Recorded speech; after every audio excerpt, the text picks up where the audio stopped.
It's Tuesday, January 13th. Today, help has arrived. What's going on the agenda as members of the Armed Forces touch down in Pimicikamak, Cree Nation.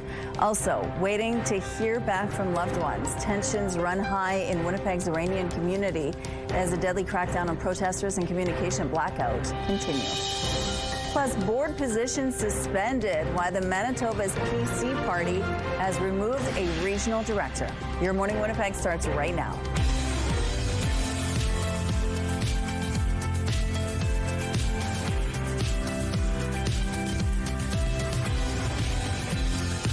Good morning, Manitoba. Happy Tuesday. Terry Gale is back joining us from a nice holiday. And no alarm. Yeah, that's also nice. Well, Ainsley McPhail is live with the Alzheimer's Society of Manitoba. This is the awareness month for Alzheimer's. So we're going to talk about dementia and Alzheimer's and how it's really affecting many different families. And it's expected to get worse over the next 25 years or so. So we're going to find out a little bit more about some of the resources, the programs, and what the numbers are so far, and what are some warning signs to look out for as well. But Terry, you're coming at a good time. Usually when you come back, Catherine is always saying that you leave when the weather gets crazy, but it's been really mild. Well, it has been mild, but we're in for a bit of a roller coaster throughout this week. So yeah, I came back just for the turbulence, if you will, because as mild as it is this morning, and you can see by looking outside, well, you can't see by looking outside, but you can see by the graphics that we put up on the screen there, 3 degrees. That's +3 that we're waking up to this morning when normal low temperatures will be about -24. So a very mild start to the day. You can see that camera shaking though with winds out of the west-northwest, 36 kilometers per hour. The pressure is falling and the humidity is sitting at 82%. Now, as mild as it is, it's not going to stay that way. In fact, winds increasing and these temperatures will be driven down throughout the day. So plus digits for this morning, sure, but we're not going to stay there.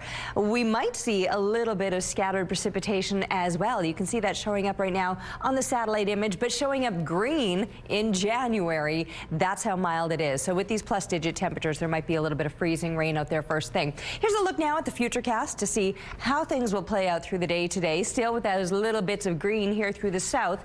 Any precipitation showing up through northern stretches, central, northern Manitoba. That will be in flurry form likely, and ours changing back to flurry form if it does in fact continue. And that's because, well, as I mentioned, the temperatures will be cooling throughout the day today. It's also going to start to clear out though. We'll see a mix of sun and cloud or partly sunny conditions for today. But then these conditions continue to clear, or the clouds clear overnight, and that'll set us up for plenty of sunshine tomorrow. But as these temperatures drive down and then continue to fall overnight, we're waking up to more seasonal temperatures for tomorrow before we're rebounding again. So there will perhaps be another round of precipitation in flurry form, because with this rebound, even though we're going to be back up perhaps above the freezing mark again later on this week with the temperatures falling today and warming up, there will be some off and on precipitation. Thank you, Terry. Military boots are on the ground now in Pimicikamak, Cree Nation. 7 Canadian Armed Forces members are fixing critical infrastructure in an effort to get the community back on its feet following an extended power outage. The Canadian Armed Forces tells CTV News the Joint Operational Support Group plans to be in Pimicikamak for 2 weeks. Chief Monius and Pimicikamak Cree Nation Executive Council member Shirley Robinson says assessing the water treatment plant and getting it back online is the first priority for the military. Approximately 4,400 people from the First Nation are still out of their homes. Leadership says these past 2 weeks have taken an emotional and psychological toll on the community. The Army with their engineers and their logistics people are going to be taking a look at they're doing a site tour on the water plant right now. Take notes and identify what needs to be fixed and assess how it needs to be fixed and what resources are required to fix it. Like they really want to go home, and there's that feeling of displacement, that feeling of isolation, that feeling of that they can't be with their community. There are currently about 1,300 to 1,500 evacuees from the community in Thompson. Chief Monius is concerned the evacuees may be forced to leave their hotels as early as Wednesday to accommodate an upcoming hockey tournament. In a statement, the Canadian Red Cross tells CTV News, if needed, people will be relocated to other hotel accommodations in Thompson. Monia says another armed forces crew is expected to arrive on Wednesday. A 40-year-old man is facing charges after someone randomly attacked 3 women in the Winnipeg Skywalk system. Around 6:30 last Thursday morning, Winnipeg police say a woman was walking in the Millennium Library Skywalk when a man grabbed her and tried to remove her backpack. A second woman was then confronted in the Graham Avenue Skywalk and pushed against a railing. Then a short time later, a man threatened to stab a third woman and slapped a coffee cup out of her hand. He then threw the cup at her and pushed her. The suspect was located by police in the Skywalk near St. Mary Avenue around 7:30 a.m. He's charged with robbery, 2 counts of assault, assault with a weapon, and uttering threats to cause death or bodily harm. The province of Manitoba is raising concerns about college and university enrollment numbers. It says the schools are taking a financial hit.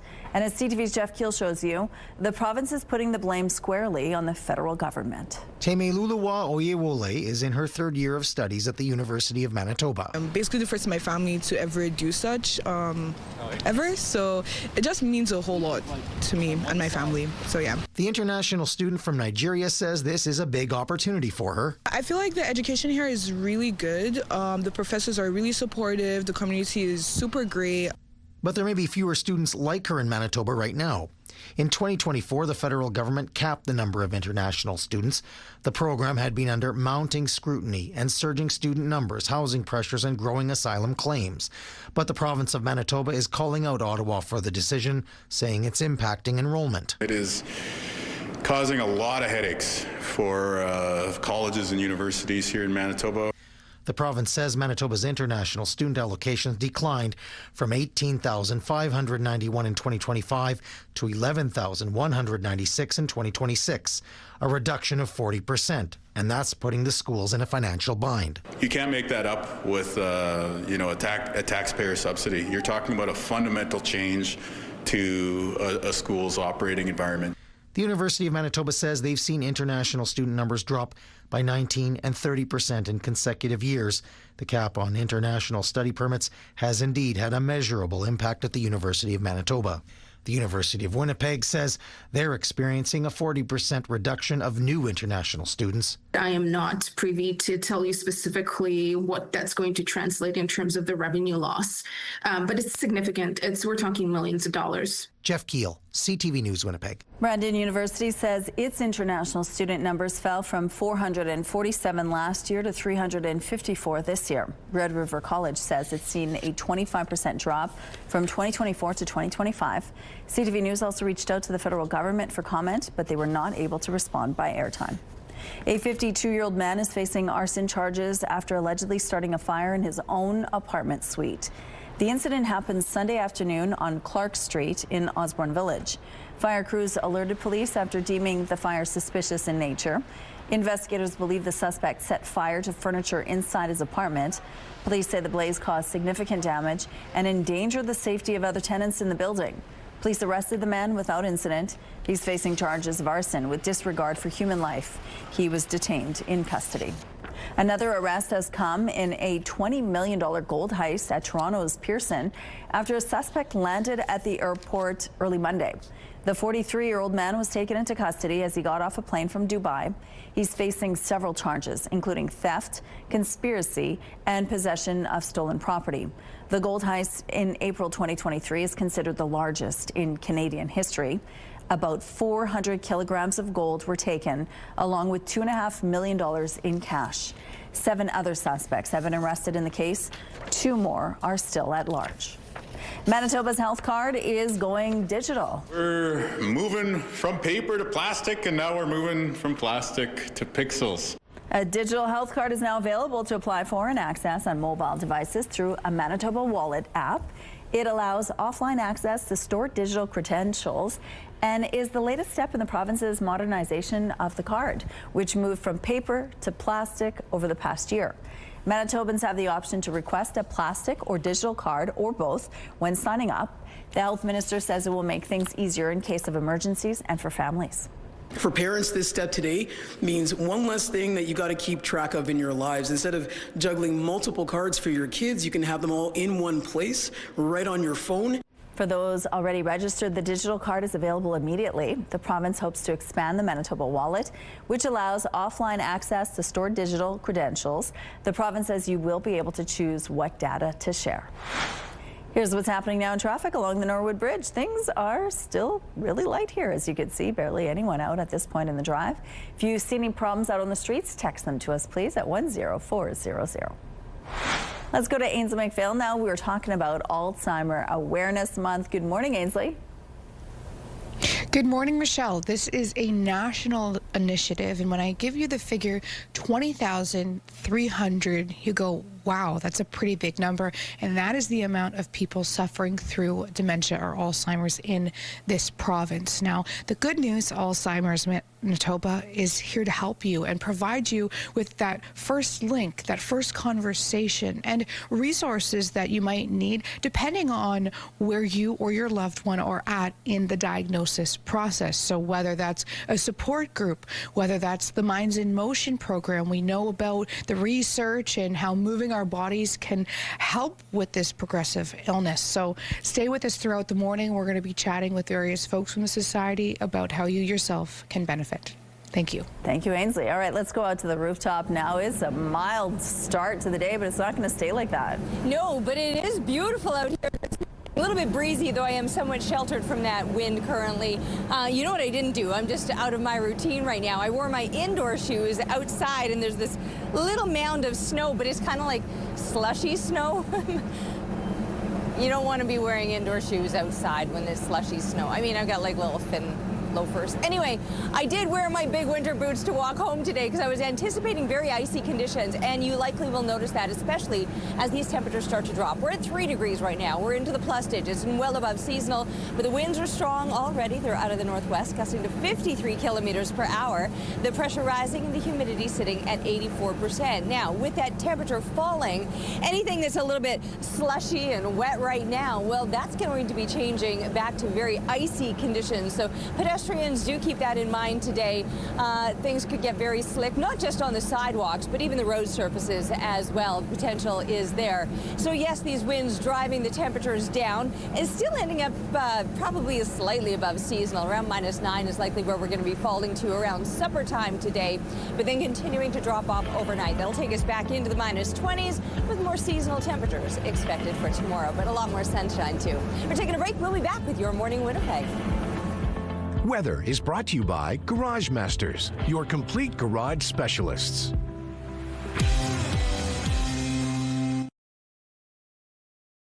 The Iranian government is cracking down on protesters after a third straight week of demonstrations.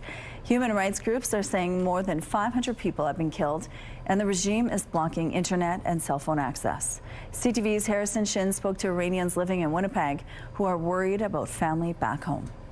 You worried about your sister?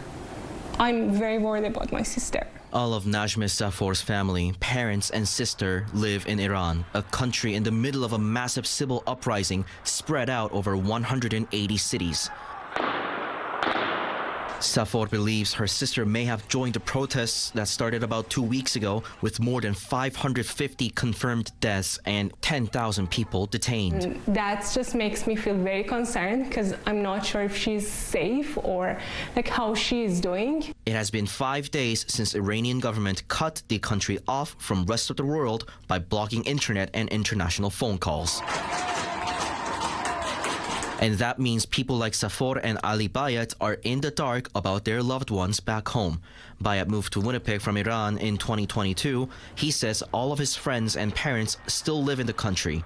Some still have access to the internet by using satellite dishes like Starlink, and that's how he heard from one of his friends. But the fate of his parents is still unknown. We are unconsciously just waking up, checking our cell phones, checking whether they checked our messages, whether something popped up or not. What do Iranians want from this protest? A change of government, yeah, decency, dignity, whatever they are not having right now, rule of law. They want the end of Islamic Republic. The end of the regime. But at the end of the day, what both Bayat and Safour want most is to hear from their families. This is literally killing and, deteriorating us psychologically. Harrison Shin, CTV News, Winnipeg. Donald Trump is ratcheting up economic pressure on Iran, one of the most sanctioned countries in the world, posting that effective immediately, any country doing business with Iran will pay a tariff of 25% on any and all business with the United States.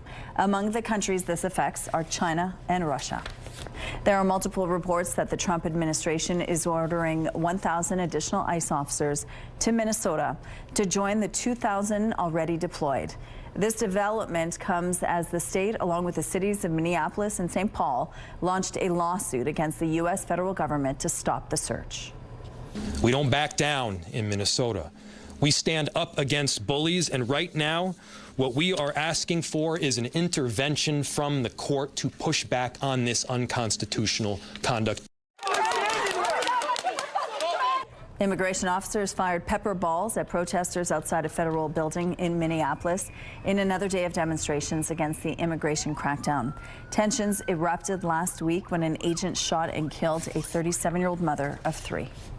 An investigation has surfaced after a bizarre sight involving a group of 8-year-old hockey players brawling on the ice without any parents stepping in.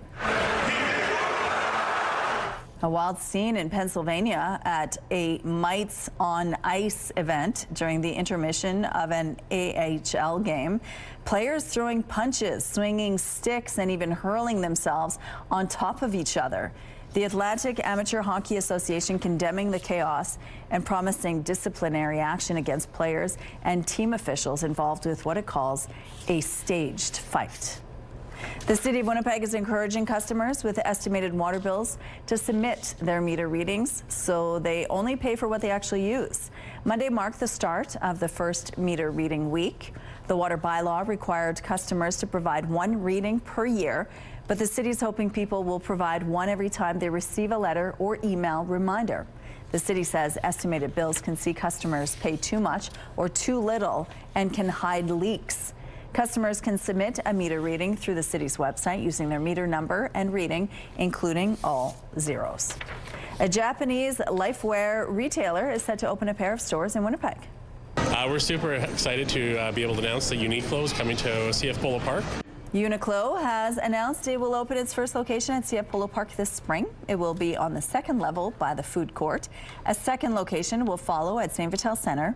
Uniqlo is just one of several new businesses opening or set to open at Polo Park.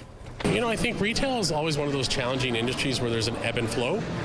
So right now there's a lot of great tenants that want to come to Manitoba and come to Winnipeg to see what we can offer and how they can provide that. Among the new businesses coming to Polo Park is a Stella's Cafe and Abercrombie & Fitch. While Polo Park isn't saying anything about the iconic American retailer at this time, the city has issued a development permit to the brand for the relocation of an exterior door on the main floor of the mall. We have some road closures to remind you about this morning. Following the rush, the eastbound curb lane on Lombard Avenue will be closed from Main to Westbrook. On St. Mary's Road, the southbound curb lane will be closed between Highfield and Coniston. And the eastbound median lane on Burroughs Avenue will be closed from Andrews to Powers. If you have any other traffic tips, please text them to us at 10400. Traffic is brought to you by Mr. Lube Plus Tires. Open late, ready when you are. This CTV Live Eye is brought to you by Bathfitter, exclusive home of the PermaFit solution. It's actually looking a little bit wet outside this morning, and that's because of these very mild temperatures. You might even see some puddles forming as this snow melts. And not only are we dealing with mild and above seasonal, above freezing temperatures this morning, but could be seeing a little bit of light precipitation in liquid form. So of course that could make for very slushy and wet conditions out and about on the streets. As far as plus digit goes, all through central and southern Manitoba, that's where we're sitting right now. 3-4 degrees, those are the average temps that we're seeing throughout southern Manitoba. Looking through central and northern Manitoba, or more northern Manitoba, it is a little bit cooler. We're getting into -10 around the paw and then pushing up into those mid to high minus teens, even some low -20s the further that you go up into the north. But the conditions will be a lot clearer across northern Manitoba. But the breeze, you're going to notice that today for sure. So even though you're just in the minus 20s, low minus 20s, you've got wind chill values in the mid minus 30s across parts of the northeast. Here in the south, it's just making it feel a few degrees cooler than that. But in fact, our temperatures will be dropping off and legitimately getting cooler as the day goes on. There's that bit of rain that I was talking about this morning, making for those very slushy and messy conditions. Top up with the windshield wiper fluid. You're certainly going to be glad that you've got a way to clear those windshields as they get all spattered up throughout the day today. So the temperatures, as I mentioned, will be falling off, and we'll deal with the heavier clouds, but also some very strong winds. And by later on this afternoon, as kids are coming home from school, we could be sitting around -8. So just make sure that you dress them properly this morning. That by the time they're waiting for the bus to come home, they're not out there in that too light of a coat for the conditions that we're expecting, because not only will we fall to about -8, we'll still be dealing with those stronger winds then as well. And -9 as we continue to drop off. That'll be around supper time or so, but overnight down into the -20s. That'll set us up for a more seasonal day tomorrow with a lot more sunshine expected. But then we're going to see this big swing again up above the freezing mark. Some mixed precipitation Thursday. That'll continue into Friday, and probably not in mixed form anymore, because these temperatures will be dropping off back to more seasonal values and then continuing to look closer to seasonal or even colder toward the weekend. A stunning sky spotted out in Cranberry Portage. Thanks to Clifford for the photo, and keep the pictures coming please to Winnipeg Weather at CTV.ca. We're taking a break, but we'll be back with Your Morning Winnipeg.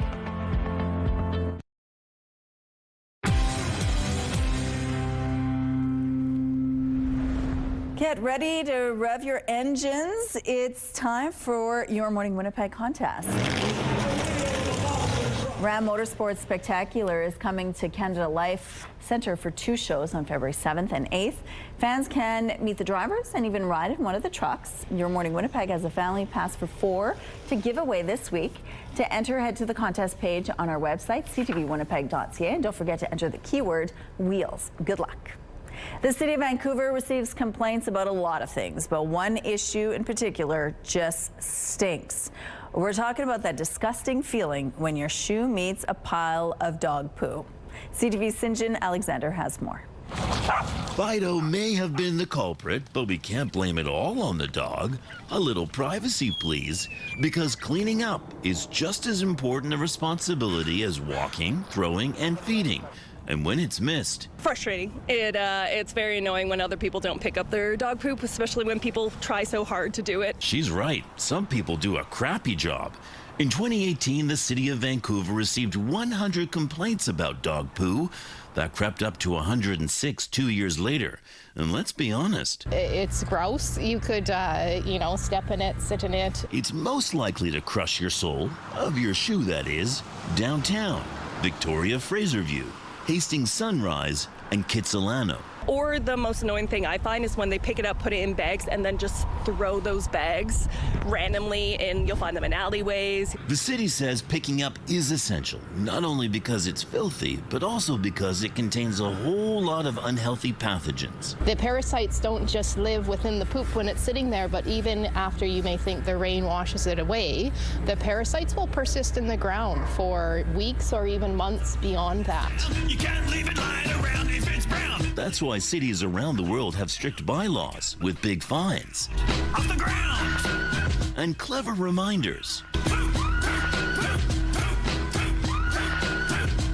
They may be working. Last year, Vancouver saw a big drop to 52 complaints, and some of it may have been left by owners in off-leash parks who just didn't notice. You could just take your eye off your dog for 5 or 10 seconds, and it might do a sneaky poop. But heads up, the fine is $250, so don't try a sneaky escape. Sinjin Alexander, CTV News, Vancouver. That's a good song. All right, here's what's happening outside now on Portage Avenue. Looks like things are moving well to start off. The streets are a little bit wet, so make sure that you have some windshield washer fluid topped up. We'll be right back after this break.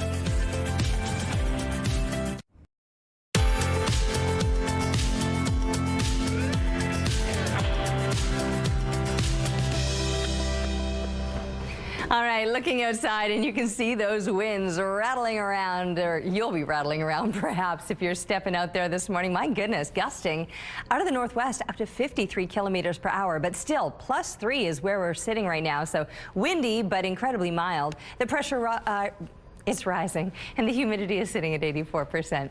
All right, so yes, the winds will certainly be a factor, especially more so. I mean, it's one thing to get a strong wind when the temperatures are as warm as they are first thing this morning, but those winds are likely to remain strong as the mercury starts to fall. So later on this afternoon, we'll be sliding back, still staying probably slightly above seasonal, but cooling down considerably, and those winds will have a bite for sure by then.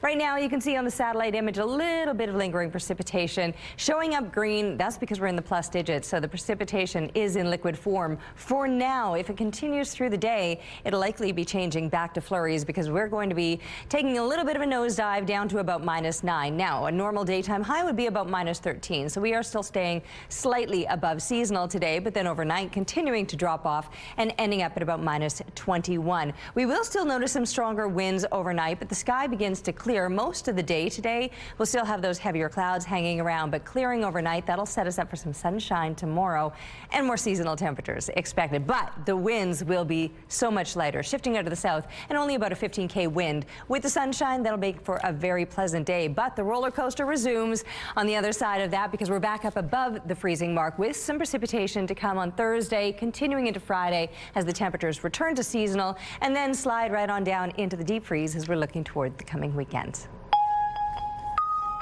Thank you, Terry. The Manitoba Progressive Conservatives have suspended a board member over a recent social media post. The party says Patrick Allard's party membership and board position, where he served as regional director, are suspended and will be assessed. Allard recently posted a social media message asking whether ICE, the U.S. Immigration Enforcement Agency, is in Manitoba. His post asked whether ICE is hiring and said he was asking for a friend. Tory leader Abi Khan says it was offensive and inappropriate, and Allard will not be their candidate in the next election. Allard says he was surprised by the decision to suspend him, as the post was largely consistent with his other online activity, and says he was only trying to start a conversation. I like to have that conversation with people, and some people think ICE, this police officer murdered her. I feel it was done in self-defense. I support law enforcement. I support strong borders. And that's really the message I'm conveying with that, is that I support law enforcement, federal law enforcement, and strong, secure borders. Allard was referencing the recent ICE shooting of Renee Nicole Good in Minneapolis. He added he still intends to run in the next provincial election for the St. John's constituency, which is currently held by NDP MLA Nahanni Fontaine. Brazen acts nationwide are shaping how Canadians think about crime. CTV's Adrian Gobriel on the perception and the reality. From brazen smash and grab jewelry store robberies across the Greater Toronto Area to jarring shootings linked to South Asian organized crime in Surrey, BC, video of violent acts across the country are in part stoking fears and shaking the confidence of Canadians. These new numbers from Angus Reid are providing a fresh snapshot of public perceptions, with a growing number of people suggesting that crime has been increasing in their communities. Exceedingly alarming videos of people breaking into jewelry stores with sledgehammers, and that fuels the fear in people. But the reality is, it's not as bad as they think. Multiple major crime categories are down in some of Canada's largest cities. In Ottawa, both homicides and shootings are down year over year. 2025 marked the fewest murders in Calgary in the last decade. Assaults and robberies decreased last year in Vancouver when compared to 2024. And Toronto just recorded its lowest homicide rate since 1986. Public perception really comes from a lot of times the media, also social media. Most people are not checking out Stats Canada to find out what's actually happening. And what the latest data shows is that people feel they're at a higher risk of being on the receiving end of a violent crime. Those public feelings may have been formed over time, regardless of what year-end data actually shows. In 2022, auto thefts were at record highs. Home invasions linked to stolen cars led to one Toronto cop suggesting that residents leave their keys at their front door to avoid confrontations with intruders, further fanning the flames of fear. That really is very concerning. We can't do anything for you, so you might as well not get hurt. And that, really, I think, erodes trust in a feeling of safety.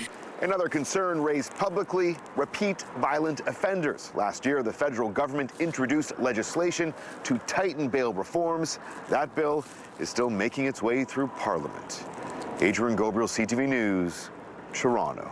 A challenge to the Charter of Rights and Freedoms is underway in a BC Supreme Court, raising questions over whether publicly funded faith-based hospitals should be allowed to ban medical assistance in dying. It is crushing to know that Sam's last memory on this earth was that of extreme pain caused by the transfer. We are learning more this morning about Sam O'Neill. She was 34 years old. She had terminal cancer. She died in 2023, but in her final hours, she was forced to leave Vancouver's St. Paul's Hospital to receive an assisted death. That's because the Catholic-run, publicly funded hospital doesn't allow Maid. Her family says that exemption robbed Sam of what was supposed to be a peaceful goodbye. Her mother is now the lead plaintiff in the constitutional challenge that could have Canada-wide implications. A ruling is expected by late summer. The CFIA has issued a nationwide recall for no-name brand beef burgers because of a potential E. coli contamination.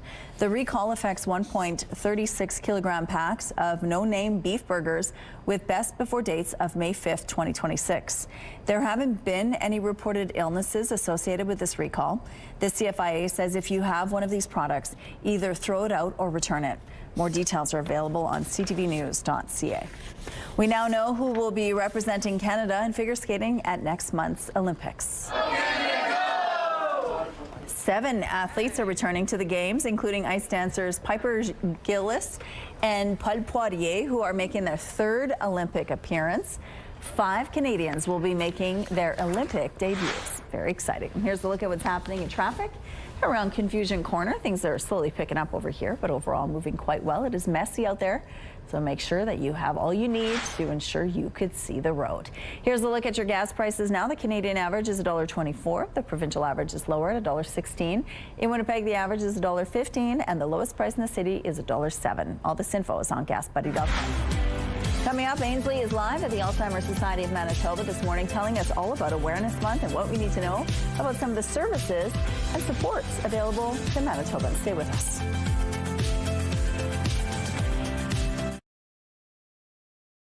Weather is brought to you by Mr. Lube Plus Tires. Open late, ready when you are. It is incredibly mild, but it's going to be a messy day, and I say that as I'm standing on a mound of slush, but with my winter boots this time. And I wore my winter boots because I'm anticipating it getting colder and perhaps icier then as the slush starts to freeze when the temperatures begin to drop. 3 degrees is where we're sitting right now with winds out of the northwest. They're strong and gusty, up to 53 kilometers per hour. The pressure rising and the humidity is sitting at 84%, so expect a bit of a breeze today. I'm standing here holding my mittens. I never actually needed them. That's how warm it is. Plus digits to begin the day, and we're mid-January. But I mentioned it's not going to stay this mild. Mercury will be falling off, and we're going to end up in probably around -8, -9. That'll be around supper time today, but the winds will remain pretty intense. And so there's certainly going to be an additional bite from that breeze as the temperatures start to fall. And then, like I said, everything getting slick as the slush changes back to ice. We might even still see a little bit of scattered precipitation today. Now, while we fall throughout the day, we're going to continue to drop off overnight. Tomorrow, a lot more sunshine. The sky will clear and the winds will be on the lighter side, but expect some more seasonal temperatures for Wednesday. Headed over now to check in on Ainsley McPhail, see where she is and what she's up to. Hey, Ainsley. Terry, good morning. So great to hear your voice. It's Alzheimer's Awareness Month. We're at the Alzheimer Society Manitoba, and I am joined by their CEO, Erin Crawford. Erin, why is it important to have a month like this? I think it's really important because there's lots of people who are sitting out there this morning who have questions about something that they've noticed might be going on with themselves or with somebody else, and they might be reluctant to reach out and investigate a little bit further. And if you don't do that, then you can't figure out what's going on. You can't connect with a community of people, and you can't make plans. So having a month like this and having you at CTV come and speak to us is really important to help people who are watching today understand that there's support out there and there's information they can learn a little bit more. Mm-hmm. And with this being a progressive disease, it can be complicated to be going through it, but also be a caregiver for someone. You've got resources for them as well. Oh yeah, there's a lot of challenges that come with a dementia diagnosis, whether it's Alzheimer's or a different type of dementia. And so if you are somebody who has the diagnosis, or if you're a care partner looking after somebody, There's things you don't need to do alone. There's things you don't have to figure out all on your own. You don't have to reinvent the wheel. We have resources. We have people who are walking this road right now who can help you with some tips and ideas and suggestions of things that will work or not work. And so if you're a care partner who's watching and you want to connect in with us, we can really, I think, make that road a little less lonely, a little less scary, and a little, maybe even at points, more fun.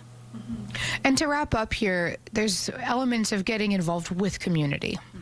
Yeah, so we have all kinds of programming going on. I would encourage people to phone us so that they can get connected into those, because those are your people. And when you find your people, it lightens the load of whatever it is that you're facing. Erin, thank you so much. We'll have a link on our website as well. Stay with us as we continue to learn about this month.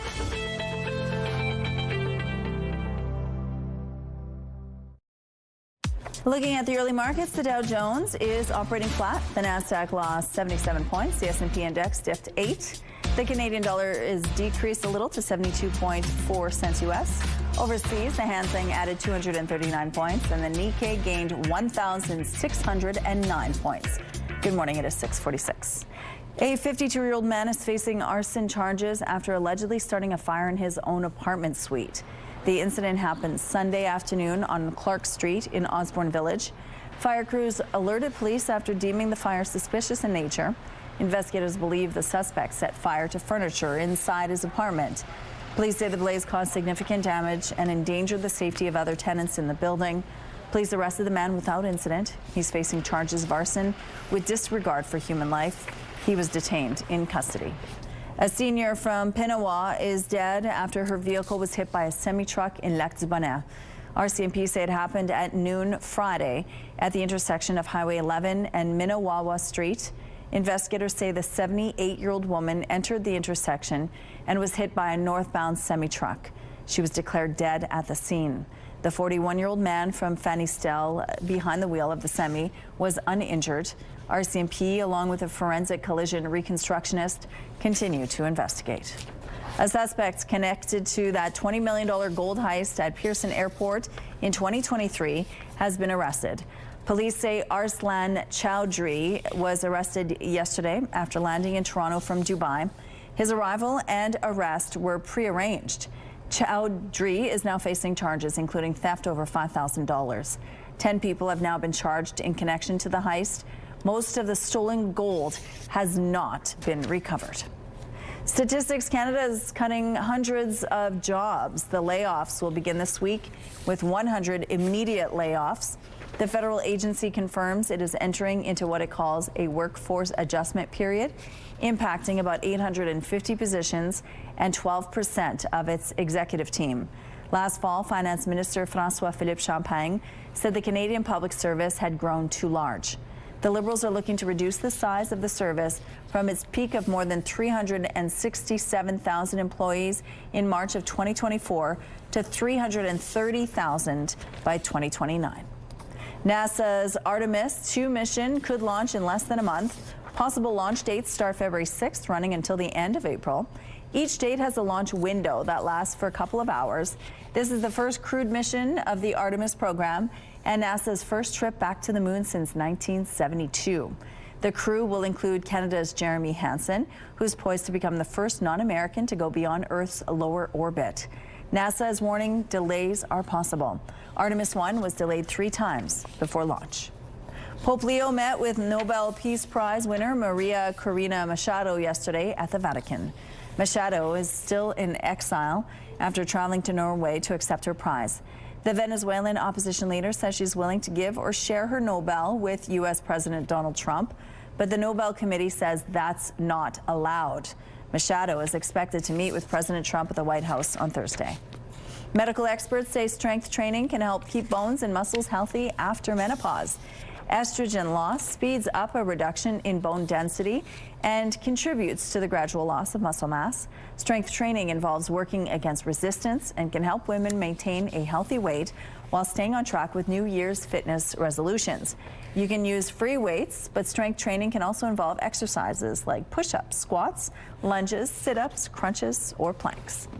This is a first for Barbie. Mattel has released its Barbie reflecting people living with autism. It was developed with the Autistic Self-Advocacy Network to show how children with autism interact with their surroundings.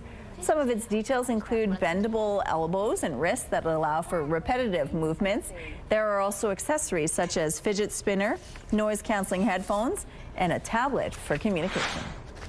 Some road closures to remind you about this morning. Following the rush, the eastbound curb lane on Lombard Avenue will be closed from Main to Westbrook. On St. Mary's Road, the southbound curb lane will be closed between Highfield and Coniston. And the eastbound median lane on Burroughs Avenue will be closed from Andrews to Powers. If you have any other traffic tips or updates, please text them to us. All right, a very mild start to your morning. We're sitting at +3, but those winds are strong. Out of the northwest, they're gusting to 53 kilometers per hour. The pressure rising, the humidity at 84%, but yes, mild, windy, and everything about to change. Well, perhaps not the winds. They'll stick around throughout the day today, but these very mild temperatures aren't likely to stay. They'll be dropping off as the day goes on. Along with some clouds, we're also seeing a little bit of scattered precipitation in that more liquid form. That's because we're in the plus digits right now, so no surprise that it's showing up green. But if that precipitation does linger, showers changing to flurries as these temperatures will be dropping. Now for northern Manitoba, your temperatures aren't expected to be anywhere near as mild. In fact, many of you are waking up in the mid-minus teens and low minus 20s, and that's pretty much what you can expect for daytime highs throughout the day. Maybe a little bit of lingering precipitation up around the Churchill area, and along this western border, some heavier clouds and that possibility of precipitation as well. Now, once we're starting to get into the more central parts of the province, you are seeing these above seasonal temperatures, -9. Now, don't be deceived by the numbers that you're seeing here. This is going to be showing you the high temperatures for today. But as I mentioned, the highs aren't going to last because the mercury will be falling as the day goes on. So many of us are already sitting at 3-4 degrees. Here in the southeast, we might still gain another degree up to about 5. And then, yes, see those temperatures falling off. So many of us will be ending up at about -8, -9. That'll be later on this afternoon and moving into the supper hour, and then continuing to drop off overnight into the -20s. That'll set us up for more seasonal temperatures tomorrow, but the sky clearing out overnight, and we'll see a lot more sunshine for tomorrow. And then we're going to take a swoop right up again into the plus digits for Thursday with some mixed precipitation. The precipitation will linger, probably back into frozen form, and then we'll see those temperatures falling further yet into the weekend. Thank you, Terry. The Prime Minister, Mark Carney, is heading to China this afternoon, hoping for a reset on relations with Beijing. CTV's Abigail Beeman has more on who will join him and what's at stake. Progress on so-called irritants, say Canadian government sources, but not an elimination of tariffs. Canada has been hammered by tariffs on canola, pork and seafood, which China levied in response to Canadian duties on Chinese EVs. Canola seeds need to be planted, right? So for our farmers, it would be good to know what's going to happen. Government officials not specific on what progress to expect, billing the trip as important in the long game as Canada works to diversify trade. To signal willingness to talk about EVs, it's a good ask to ask for suspension of tariffs, I think, absolutely, and potentially talk about other things, about oil. Officials describe legwork ahead of the trip as extensive. Former Prime Minister Jean Chrétien was in Beijing last week. The Prime Minister's parliamentary secretary and Deputy Minister of Foreign Affairs visited last month. This has been a building block process. I'm confident there will be outcomes and deliverables. Cody Blois will be back for this trip. Carney also bringing 5 ministers and newly Liberal floor crosser Michael Ma. Saskatchewan's premier, on the front lines of the anti-canola tariff push, will join the Prime Minister for a few meetings. Pragmatic engagement is fine. Diplomatic amnesia would be a mistake. Canadian officials concede there will always be areas where Canada and China can work together and others we cannot. A coalition of human rights groups issued a letter to Mark Carney ahead of the trip. We urge the Prime Minister to take a stronger stance than in the past with the human rights situation in China and Hong Kong, and as well as warning China not to mess with our internal affairs, meaning the foreign interference. The Prime Minister leaves for Beijing Tuesday. After China, he heads to Qatar for a bilateral visit focused on trade, followed by the World Economic Forum in Davos, Switzerland. When you go to the beach, you never know what you might find. An interesting rock, a shell, or perhaps some unexpected inspiration. CTV's Adam Sawatsky explains. Before they embarked upon this beach, Anita Coleman dressed her dog in denim. Well, I sewed on the flames and the dragon. And molded his hair into a mohawk. So he looks like a tough little dude. And like the pups named Bean, but looks nothing like one, Anita's searching for things that seem like something else. Noses, heads, ears. You never know what you're going to find. To appreciate her perspective, we need to go back to when her younger self drove from Quebec to California. I really wasn't focused on a career. I was just traveling. I was just living life. But what Anita really wanted to do was draw. So the single mom sent some of her sketches to Hallmark Cards and got hired. I just started dancing around the kitchen with my son, and I was singing, "We're in the money." Anita spent the next 30 years illustrating countless thousands of humorous greeting cards. And she says, "Do I have something in my teeth?" Learning to be inspired by quietly observing even the most mundane of moments. Even if you're not feeling so great, you still have to produce. Which resulted in her mastering the art of seeing the positive possibilities in everything. This hinge would be good wings. Well, now that Anita's retired from drawing characters on cards, she's focused on constructing them out of those random things she finds on beaches and in thrift stores. Some people, I guess, like shopping for shoes. I like shopping for junk. And then transforming that junk into a junk band, or attaching all sorts of bits and pieces onto hand-painted driftwood to create a whole cast of whimsical critters that Anita displays all around her home that, despite many offers, has never considered selling. They're my family and my friends. I like having them around. Their presence comforts me. And perhaps reminds the rest of us that if we take the time to observe the world around us, we just might find every element we need to turn the ordinary into something extraordinary. Adam Sawatsky, CTV News, Esquimalt. Cute dog. All right, we're going to take a break here. We'll be right back after this.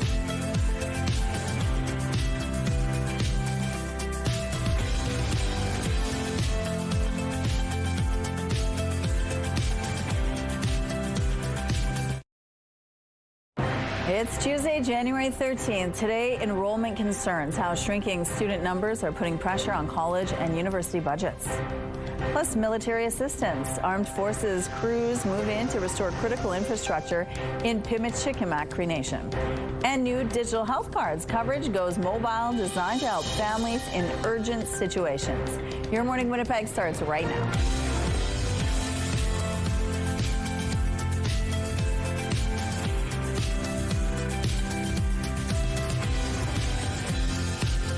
Good morning. It is 7 o'clock on your Tuesday. Thank you so much for joining us here on Your Morning Winnipeg. We have a lot in the next couple of hours, including at 7:52, functional neurological disorder, also known as FND. There's a lot that's unknown about it. The symptoms, it's almost like an invisible illness or disorder. So we're going to find out a little bit more what it is, what the symptoms are, and how one woman has created a website to raise awareness about the condition.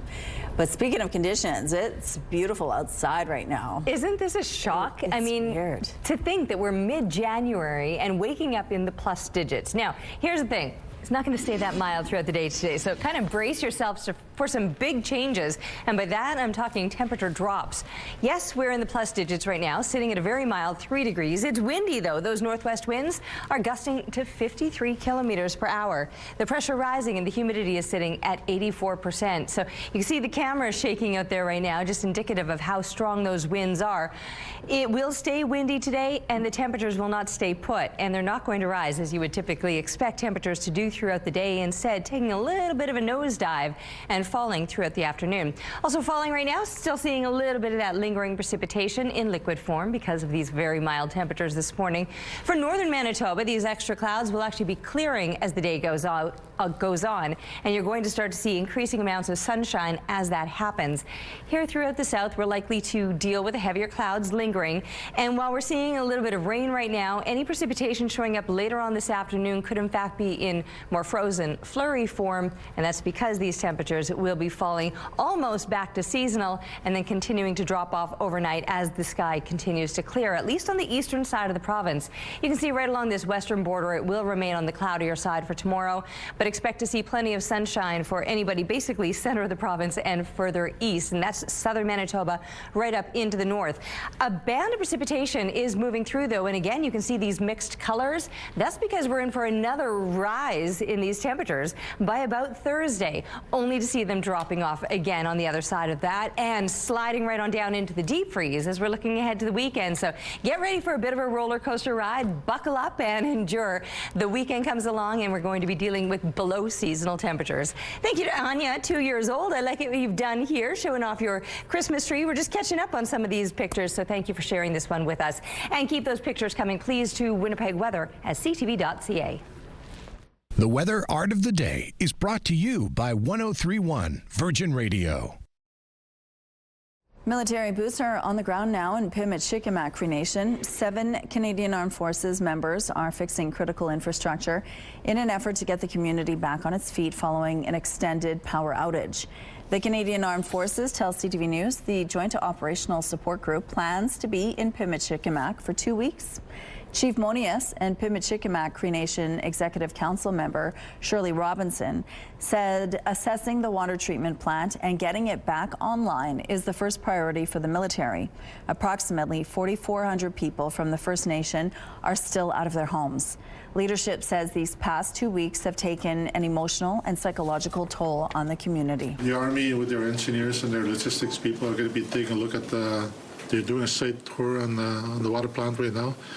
Take notes and identify what needs to be fixed and assess how it needs to be fixed and what resources are required to fix it. Like they really want to go home, and there's that feeling of displacement, that feeling of isolation, that feeling of that they can't be with their community. There are currently about 1,300 to 1,500 evacuees from the community in Thompson. Chief Monius is concerned the evacuees may be forced to leave their hotels as early as Wednesday to accommodate an upcoming hockey tournament. In a statement, the Canadian Red Cross tells CTV News, if needed, people will be relocated to other hotel accommodations in Thompson. Monius said another Armed Forces crew is expected to arrive on Wednesday. The province of Manitoba is raising concerns about college and university enrollment numbers. It says the schools are taking a financial hit. And as CTV's Jeff Keel shows you, the province is putting the blame squarely on the federal government. Temeluluwa Oyewole is in her 3rd year of studies at the University of Manitoba. I'm basically the first in my family to ever do such, ever. So it just means a whole lot to me and my family. So yeah. The international student from Nigeria says this is a big opportunity for her. I feel like the education here is really good. The professors are really supportive. The community is super great. But there may be fewer students like her in Manitoba right now. In 2024, the federal government capped the number of international students. The program had been under mounting scrutiny and surging student numbers, housing pressures, and growing asylum claims. But the province of Manitoba is calling out Ottawa for the decision, saying it's impacting enrollment. It is causing a lot of headaches for colleges and universities here in Manitoba. The province says Manitoba's international student allocations declined from 18,591 in 2025 to 11,196 in 2026, a reduction of 40%, and that's putting the schools in a financial bind. You can't make that up with a taxpayer subsidy. You're talking about a fundamental change to a school's operating environment. The University of Manitoba says they've seen international student numbers drop by 19% and 30% in consecutive years. The cap on international study permits has indeed had a measurable impact at the University of Manitoba. The University of Winnipeg says they're experiencing a 40% reduction of new international students. I am not privy to tell you specifically what that's going to translate in terms of the revenue loss, but it's significant. We're talking millions of dollars. Jeff Keel, CTV News, Winnipeg. Brandon University says its international student numbers fell from 447 last year to 354 this year. Red River College says it's seen a 25% drop from 2024 to 2025. CTV News also reached out to the federal government for comment, but they were not able to respond by airtime. The City of Winnipeg is encouraging customers with estimated water bills to submit their meter readings so they only pay for what they actually use. Monday marked the start of the first meter reading week.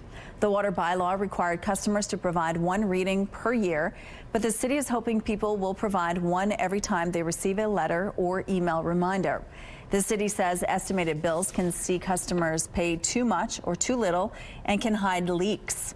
Customers can submit a meter reading through the city's website using their meter number and reading, including all the zeros. Manitoba's health card is going digital. We're moving from paper to plastic, and now we're moving from plastic to pixels. A digital health card is now available to apply for and access on mobile devices through a Manitoba Wallet app. It allows offline access to stored digital credentials and is the latest step in the province's modernization of the card, which moved from paper to plastic over the past year. Manitobans have the option to request a plastic or digital card or both when signing up.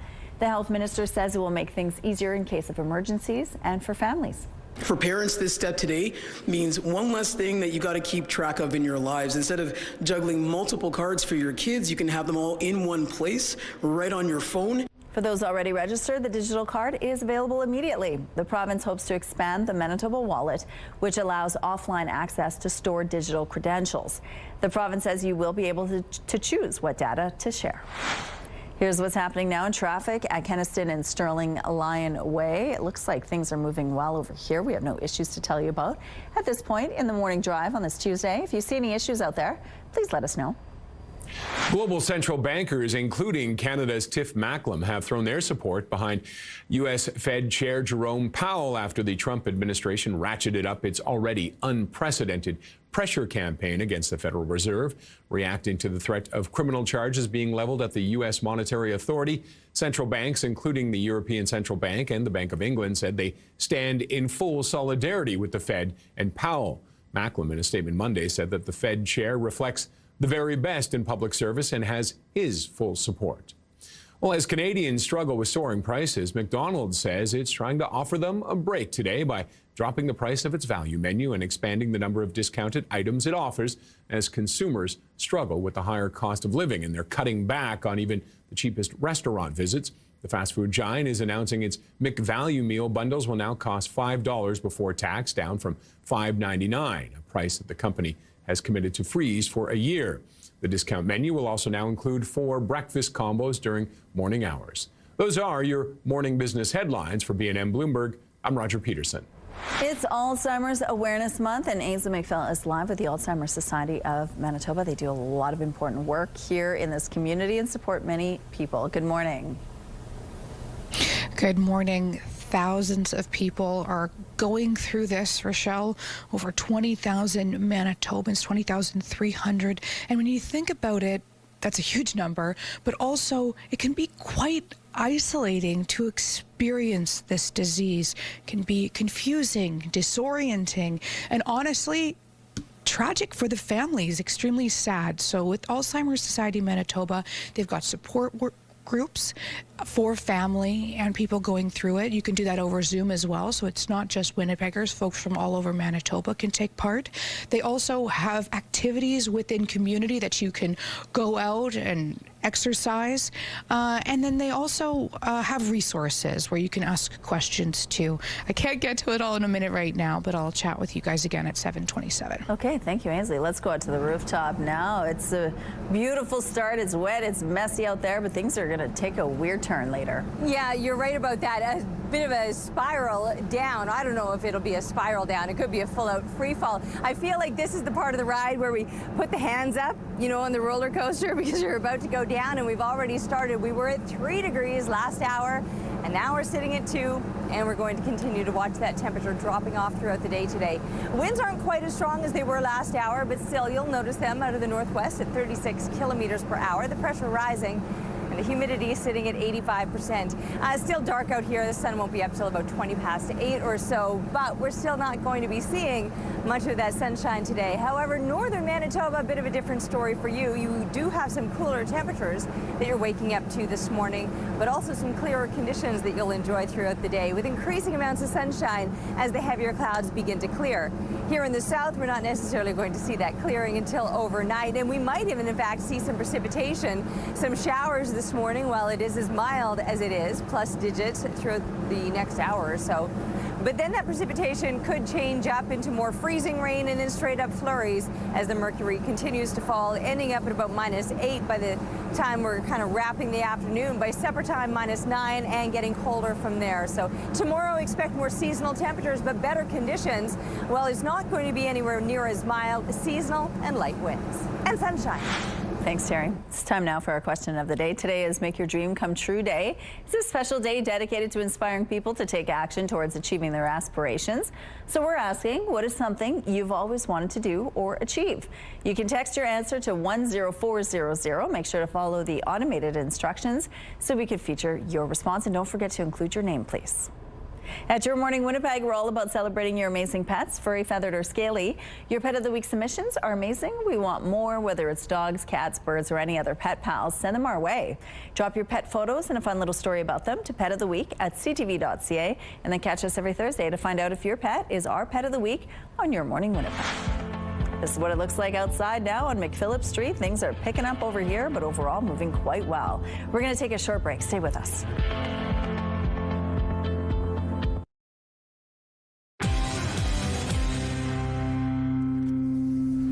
Good morning. RCMP and Gimli are asking for your help in locating a missing teen girl. Police say 16-year-old Nevaeh Lee Michelle Richard was last seen Friday leaving school in Gimli at 3:55 p.m. and did not return to her home. She was reported missing that day at 4:30 p.m. RCMP says she may be in the Winnipeg area. Michelle Richard is described as 5'8" in height, weighing 120 pounds, with hazel eyes and braces on her teeth. She has long black hair with teal streaks in the front and also wears a nose ring on the left side of her nose. Anyone with information on the whereabouts of Nevaeh Lee Michelle Richard is asked to call RCMP at 204-648-5106 or Crime Stoppers at 1-800-222-8477. A 40-year-old man is facing charges after someone randomly attacked 3 women in the Winnipeg Skywalk system. Around 6:30 last Thursday morning, Winnipeg police say a woman was walking in the Millennium Library Skywalk when a man grabbed her and tried to remove her backpack. A second woman was then confronted in the Graham Avenue Skywalk and pushed against a railing. Then a short time later, a man threatened to stab a third woman and slapped a coffee cup out of her hand. He then threw the cup at her and pushed her. The suspect was located by police in the Skywalk near St. Mary Avenue around 7:30 a.m. He's charged with robbery, 2 counts of assault, assault with a weapon, and uttering threats to cause death or bodily harm. A Japanese lifewear retailer is set to open a pair of stores in Winnipeg. We're super excited to be able to announce that Uniqlo is coming to CF Polo Park. Uniqlo has announced it will open its first location at CF Polo Park this spring. It will be on the 2nd level by the food court. A second location will follow at St. Vital Centre. Uniqlo is just one of several new businesses opening or set to open at Polo Park. You know, I think retail is always one of those challenging industries where there's an ebb and flow. So right now there's a lot of great tenants that want to come to Manitoba and come to Winnipeg to see what we can offer and how they can provide that. Among the new businesses coming to Polo Park is a Stella's Cafe and Abercrombie & Fitch. While Polo Park isn't saying anything about the iconic American retailer at this time, the city has issued a development permit to the brand for the relocation of an exterior door on the main floor of the mall. Here's what's happening now on the St. James Bridge. It looks like things are moving well over here. The streets might be a little bit slippery in some sections, though, so be mindful of that when you head out this morning. Time now for some entertainment news. Get ready to see the WSO like never before. A popular performance series is giving ticket holders an intimate look.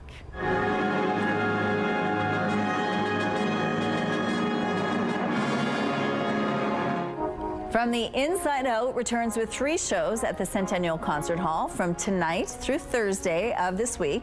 The immersive experience sits concertgoers among the musicians on stage, providing a unique view of what is involved in each performance.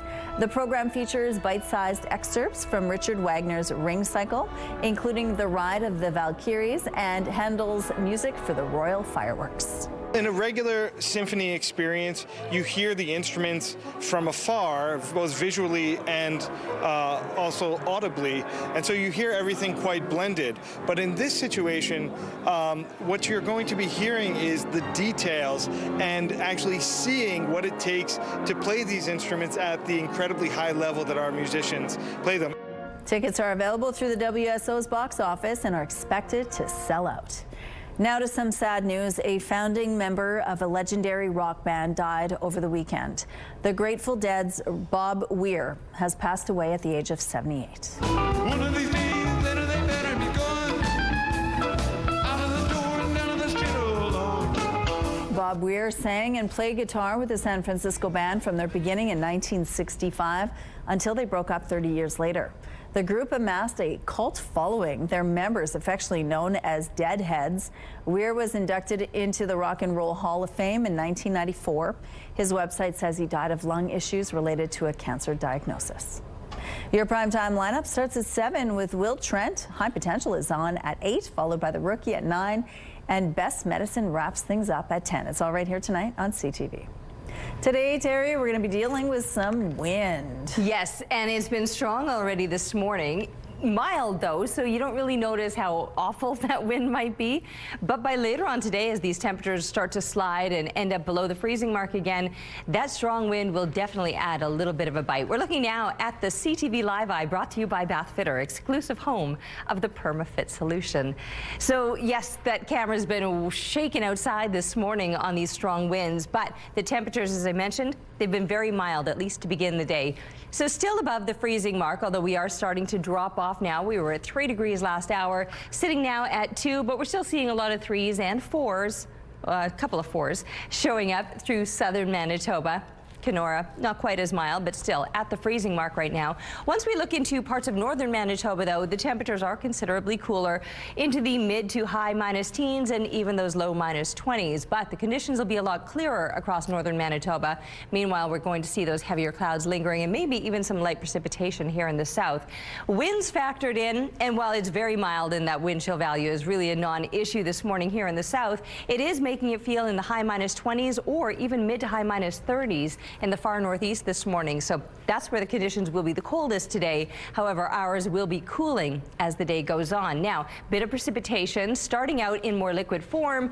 As the day goes on and those temperatures start to drop, we may still see some scattered precipitation, but showing up in more frozen form later on into the afternoon as the mercury slides from the plus digits just below the freezing mark and then down to about -8. That'll be by the time kids are coming home from school today. So I have been reminding you, regardless of what you might be putting on them this morning, make sure they do have an extra layer to throw on for later today if they're going to be waiting for the bus with those dropping temperatures and stronger winds. And then it will be back to seasonal tomorrow, but we'll see a lot more sunshine before the temperatures really start to fall as we look toward the coming weekend. The sky was stunning out in Cranberry Portage. Thanks to Clifford for sharing this photo with us. Keep the pictures coming, please, to Winnipeg Weather at ctv.ca. Snap a pic for your chance to win with our Best in Fest contest. Festival du Voyageur returns February 13th to the 22nd, and we want to see how you're gearing up, whether it's snowshoeing, beard growing, or building a snow fort. Whatever it is, we want to see it. Upload your photo to our website, ctvwinnipeg.ca, or post it to social media using the hashtag BestInFestContest. Weekly winners will be selected to win a 4-pack of passes to Festival du Voyageur. A new year can bring hope and prosperity with expectations of a brighter future ahead. But a new survey finds many Canadians are feeling pessimistic and worried about what 2026 has in store. CTV's Pat Foran reports.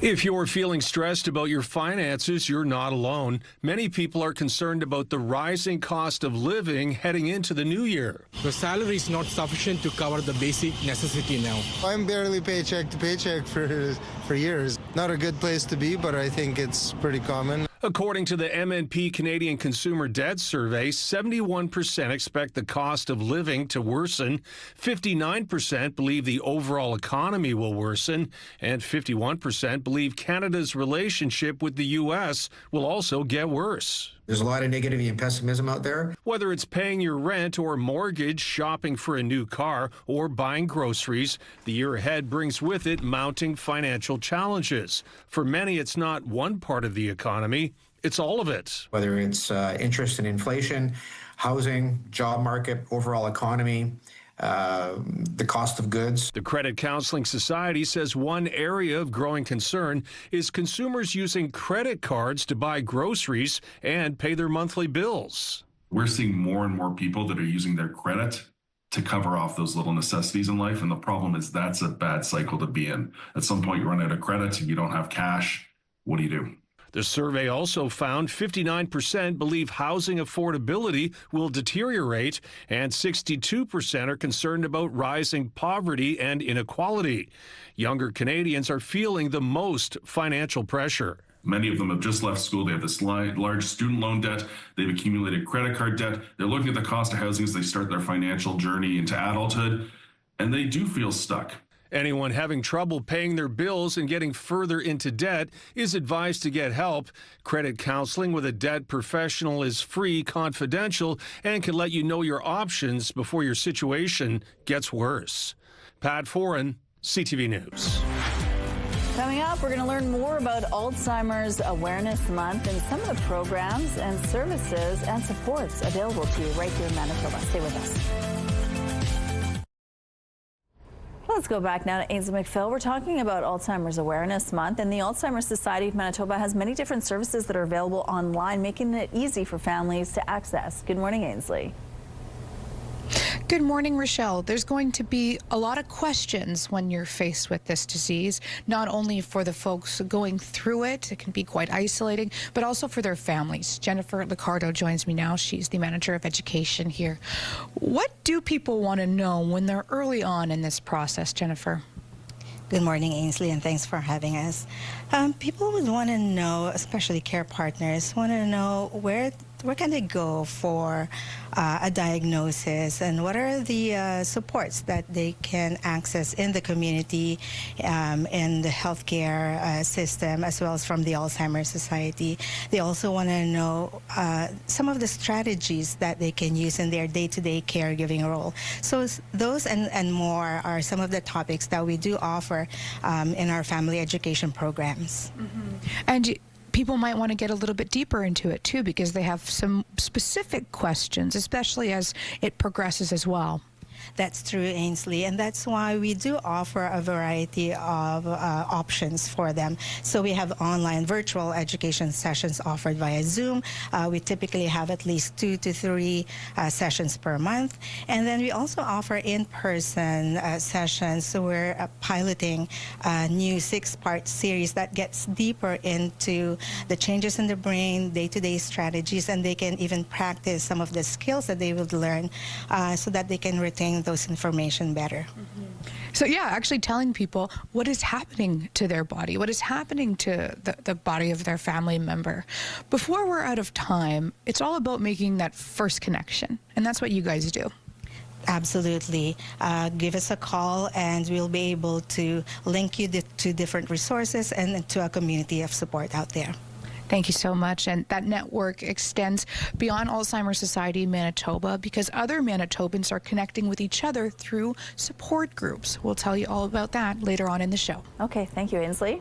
Bringing in Terry now for a look at weather. It's a little bit of a roller coaster ride today. Yeah, I was saying earlier, this is the hands up part of the ride. Woo! Because we've started to drop off now. We are still in the plus digits, but we are starting to fall now. We were at 3, we're now at 2, and you can see the wind shaking the camera out there. Although the winds have eased considerably from where they were last hour. We were up to 53 k wind gusts, and we could get back there again, but currently those winds out of the northwest are just at 36 kilometers per hour. The pressure is rising, the humidity sitting at 85%. There's nothing really just about a 36K wind, but knowing that it could be getting up into those 50 clicks again later today, just know that that breeze is certainly going to be a factor throughout the day. And with the falling temperatures, while it just seems mild and windy right now, that breeze will add a bit of a bite as these temperatures continue to drop off. Right now, we have been seeing a little bit of lingering precipitation through the southern part of the province, still showing up in liquid form later today, if we are still seeing some of that precipitation, likely changing back to more frozen form. Flurries expected into the afternoon, but it's just a possibility. It's not a sure chance of flurries or showers this morning, but that chance is certainly there all across southern Manitoba. The winds will be a factor at times, gusting to 50 clicks, and we're likely to fall to about -9. That'll be around supper time or so, and then continuing to drop off overnight. But the sky begins to clear overnight throughout most of the day. Along with that chance of precipitation, we'll have those heavier clouds, but then clearing tonight as we fall further to -21. However, once it clears, that'll set us up for plenty of sunshine tomorrow. And seasonal temperatures, nothing wrong with that. In fact, I think tomorrow will be a really pleasant day. I was a little bit nervous seeing how warm these temperatures were going to get at times this week, because even tomorrow we could be back up above the freezing mark. I was just out on the river trail the other day thinking how nice it was to have this back. And hopefully it doesn't get compromised with these very mild temperatures. Now, we're not going to stay there. The deep freeze is coming. We'll settle into that for the weekend. Thank you, Terry. A senior from Pinawa is dead after her vehicle was hit by a semi-truck in Lac-du-Bonnet. RCMP say it happened at noon Friday at the intersection of Highway 11 and Minnewawa Street. Investigators say the 78-year-old woman entered the intersection and was hit by a northbound semi-truck. She was declared dead at the scene. The 41-year-old man from Fanistel behind the wheel of the semi was uninjured. RCMP, along with a forensic collision reconstructionist, continue to investigate. The Manitoba Progressive Conservatives have suspended a board member over a recent social media post. The party says Patrick Allard's party membership and board position, where he served as regional director, are suspended and will be assessed. Allard recently posted a social media message asking whether ICE, the U.S. Immigration Enforcement Agency, is in Manitoba. His post asked whether ICE is hiring and said he was asking for a friend.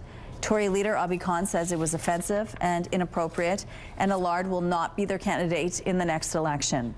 Allard says he was surprised by the decision to suspend him, as the post was largely consistent with his other online activity, and says he was only trying to start a conversation. I like to have that conversation with people, and some people think ICE, this police officer murdered her. I feel it was done in self-defense. I support law enforcement. I support strong borders. And that's really the message I'm conveying with that, is that I support law enforcement, federal law enforcement, and strong, secure borders. Allard was referencing the recent ICE shooting of Renee Nicole Good in Minneapolis. He added he still intends to run in the next provincial election for the St. John's constituency, which is currently held by NDP MLA Nahani Fontaine. An Ontario man accused of laundering funds for an international drug smuggling operation is hoping for bail ahead of an extradition hearing. 37-year-old Roland Sokolovsky is one of several Canadians facing extradition to the United States as part of an FBI investigation into Ryan Wedding, a former Olympic snowboarder allegedly at the helm of a violent international drug trafficking ring. U.S. authorities allege Sokolovsky oversaw the books, obtained luxury goods for Wedding, and made a bejeweled necklace as payment for a murder. The U.S. Treasury Department also alleges Sokolovsky transferred millions of dollars in drug money using cryptocurrency. His financial records are now before the courts, and his bail hearing is set to continue today. The CFIA has issued a nationwide recall for no-name brand beef burgers because of a potential E. coli contamination. The recall affects 1.36 kilogram packs of no-name beef burgers with best before dates of May 5th, 2026. There haven't been any reported illnesses associated with this recall.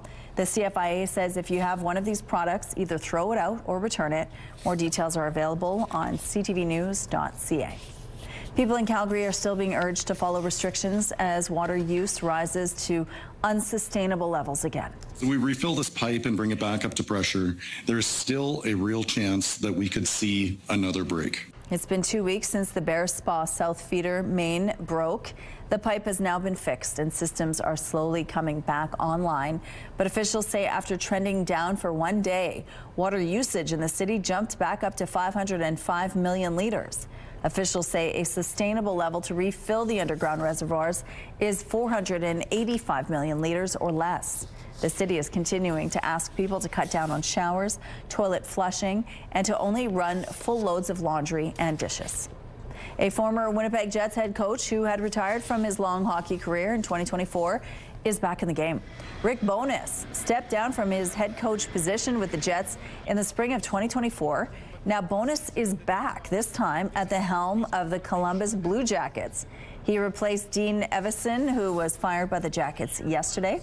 During his lengthy career, Bowness has been head coach for 7 different teams, dating back to the original Jets in 1988. He did some broadcasting with TNT since stepping away from his most recent job in Winnipeg.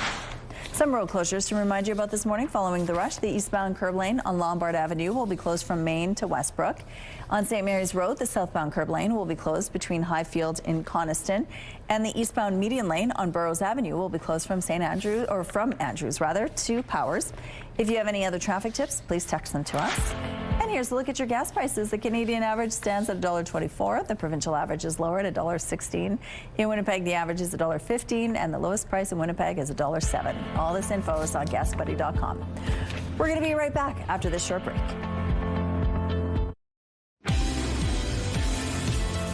Looking outside, it's 2 degrees, a very mild start to your morning, but it is breezy with those winds out of the northwest, 36 kilometers per hour. The pressure rising, the humidity sitting at 85%. Looking out onto those wet streets, you know it's going to be a messy one. If you got places to be today, waterproof outerwear if you're a pedestrian today, knowing that you're going to get splashed. If you're a motorist, just make sure you're topped up with that windshield wiper fluid. Like I said, it's going to be messy because of these mild temperatures, but that might not last. Messy could change to very slick later on today. Across the province right now, we are dealing with some heavier clouds and maybe even a little bit of that light precipitation in liquid form. For now, that could change as the day goes on. For much of northern Manitoba, it's not going to be the incredibly mild day that southern Manitoba will experience, but it will be a much sunnier day. Things looking a little bit brighter, especially as the day goes on and the morning clouds begin to clear. From the high teens into the low 20s, more of that central stretch could see some precipitation, or along this western border, you too might deal with some heavier clouds and maybe some precipitation tucked in there as well. Mostly flurry form because of the temperatures a little bit cooler across northern Manitoba. Central, southern Manitoba, these are the numbers that were expected to be our high temperatures today. But here in Winnipeg, we're already starting to drop off a little bit. Never did quite get to 5 degrees. 3 is where we topped out, but now we're already beginning to fall. However, the heavier clouds will linger today. That breeze will be noticeable, and it's certainly going to add that additional bite once those temperatures really start to dip a little bit, which around supper time we could be sitting around -9, falling further overnight as the sky starts to clear. But sunshine for tomorrow and some seasonal temperatures. The roller coaster, though, on Thursday takes us back up above the freezing mark with some precipitation, which will linger into Friday as these temperatures start to slide and really take a nosedive as we're looking to a cold weekend ahead. Thank you, Terry. Let's go back now to Ainsley McPhail. We're talking about Alzheimer's Awareness Month, and you're going to tell us more about some of the services available at the Alzheimer's Society. Good morning. Good morning. Dementia-friendly communities is one of them, and I mentioned earlier on in the show going out into community, and now we're going to be learning about some of the agencies that have partnered with the Society. Nicole McDonald joins me now to tell us all about it. How does it work, Nicole? So our dementia-friendly community partner programs are more hobby-based recreational activities in the communities. So these are organizations that already run programming of their own, and they've wanted to make it a little bit more accessible for people living with dementia. So they partner with us and we work together to develop these programs, and then they offer them ongoing. What are some examples of ways people are able to make it more accessible? So we're really looking at the social environment and the physical environment. So when we're onboarding a new partner and talking about this, not only are we going through kind of the basics of dementia training and what that looks like and what the brain changes are, but we're also really focused on the environment and how that meets the needs accessibility-wise for people living with dementia. So we have vision changes when we're living with dementia that we don't think about, and we perceive things differently. We need reduction in noise in our facilities. So programming is adapted to meet those needs, but then still offer all of the things that we've always grown up loving throughout our life. And not every space is going to be meeting those needs to the exact specifications of someone with dementia or Alzheimer's. What are the benefits to the individuals taking part? Yeah, and I will say too, no space is 100% dementia friendly, and that's okay. We can make small, simple changes to meet the needs of people in the way that works best for us in the space that we're in. But the really big piece of it is that community and that social engagement, that community connection. We're going through something difficult and things are changing, and it might not, be the way that we thought that our retirement was going to be or how our aging progression was going to be, but we still want to go out into community. We still want to make those social connections, and these programs provide that opportunity in that space. And we have groups that have kind of formed themselves where we have folks going out for coffee together, or they meet on a regular basis and they share information, and that's what we want. We want to make those connections so you can have a good time in the program, but then you have more meaningful connections outside of that. That warms my heart to hear. I'm glad there's going to be success stories no matter what. If you're at home and you're watching thinking, I'd like to take part, or even, reach out because you have some questions, do so with a link on our website. Thank you, Ainsley. A Richmond travel agency has been stripped of its business license following allegations it's taking payments for flights but not providing tickets to customers. CTV's Martin McCannon reports. She took my money for a ticket. She's not giving me the ticket. Sam Virani booked a ticket to Hong Kong for later this month through Richmond-based travel agency Vegas Vacations at Lansdowne Centre. He says he got a receipt, but no ticket. They took $1,780 from me. Virani is one of 5 people CTV has spoken with about their experience with Vegas Vacations. The details vary slightly, but the general claim is that they purchased a trip but then were not provided with a ticket, sometimes provided partial refunds by e-transfer. Right now we want the ticket for Hong Kong Airlines that they've taken the money for. They reserved it, and I want the ticket. Consumer Protection BC canceled the business license for Vegas Vacations on Friday for having insufficient capital to operate a travel business. It follows complaints from 34 people. The business has been largely unresponsive to CTV News inquiries, so we paid a visit. We've been told that you're selling fake vacations. Is that true? Yes. I don't consent to being recorded right now. I don't consent to being recorded right now. There are a lot of people that are angry. Why are they angry? I consent to be recorded right now. Virani was also there trying to get his ticket. She's not giving me the ticket. Because today will you shut up? Only. Will you keep quiet? I'm talking with them.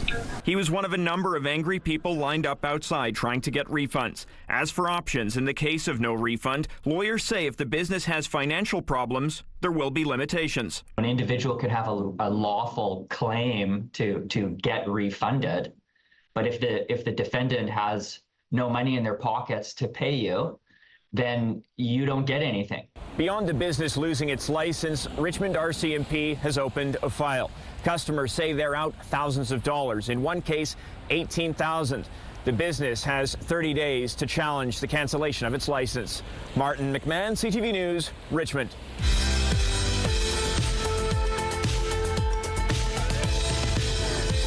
Let's see who's celebrating a milestone today. Happy belated 60th birthday to Les, with love from your wife, Tina. Happy birthday, Mikey from Kukum. Happy 8th birthday, Taya. Lots of love from all your family and friends. Happy 3rd birthday to Adeli and Elia, with love from Vova. Happy 16th birthday to Hayden, with love from Mom. Happy birthday, Angie, Angel, Wilson, James, Shannon, and all your family and friends. Happy 4th birthday to Dylan. Lots of love from big sister Selena and Sierra, big brother Devin, and Mom and Dad. Happy heavenly birthday, Daddy and Mommy. Send their love and say, keep growing strong. Happy 52nd birthday greetings to Pauline in Churchill from all your family and friends. And a happy 14th birthday to Liam. Love and best wishes from Mom and Dad. To submit your milestone, visit our website, ctvnewswinnipeg.ca, and fill out the form at least 2 days in advance. It'll also enter you into our monthly contest for a chance to win a $100 gift certificate to Party Stuff. Milestones is brought to you by Party Stuff, Winnipeg's balloon headquarters with 3 locations. Weather is brought to you by Blinds Are Beautiful. Our new Hunter Douglas showroom is at 900 Lorimer. And right, looking now at the almanac, 3 degrees was our high. We reached that last hour. We're not going to stay there. An average temperature for this time of year would be -13, so we're obviously going to be well above that today. Last year, not quite as mild. It was -21.5 with the high, but a record. We got close to that this year, just not quite. Back in 1987, 5.3 degrees. Snowball making weather. Honestly, like this formed into an ice ball so quickly. So, oh, I went the wrong way. I'm fresh back from holidays. Can you tell? I don't even know where I'm at this morning. Anyway, very, very mild. And yes, it's going to be great snowman making weather or snow fight weather.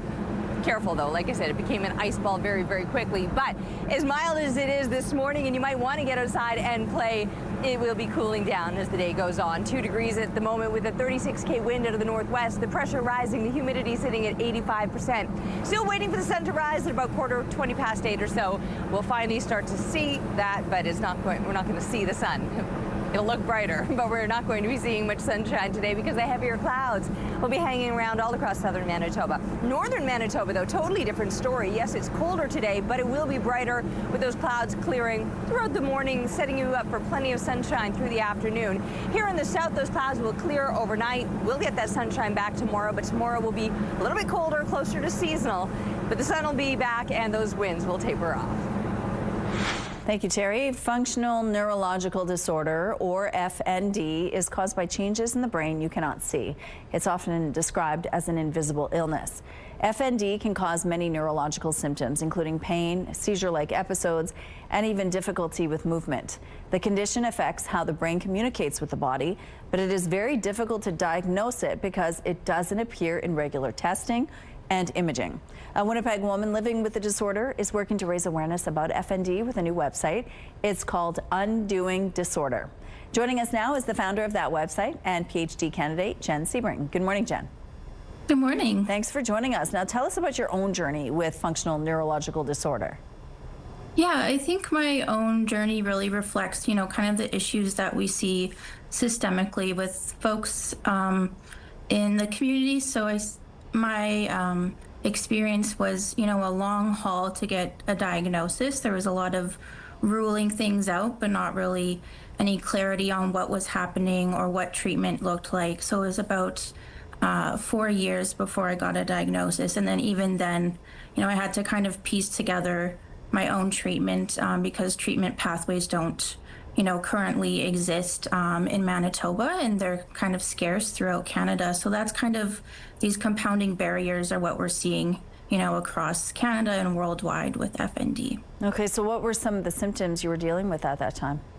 Some of the ones you listed, particularly seizures and difficulties with like balance and movement, coordination, were I think the big ones for me.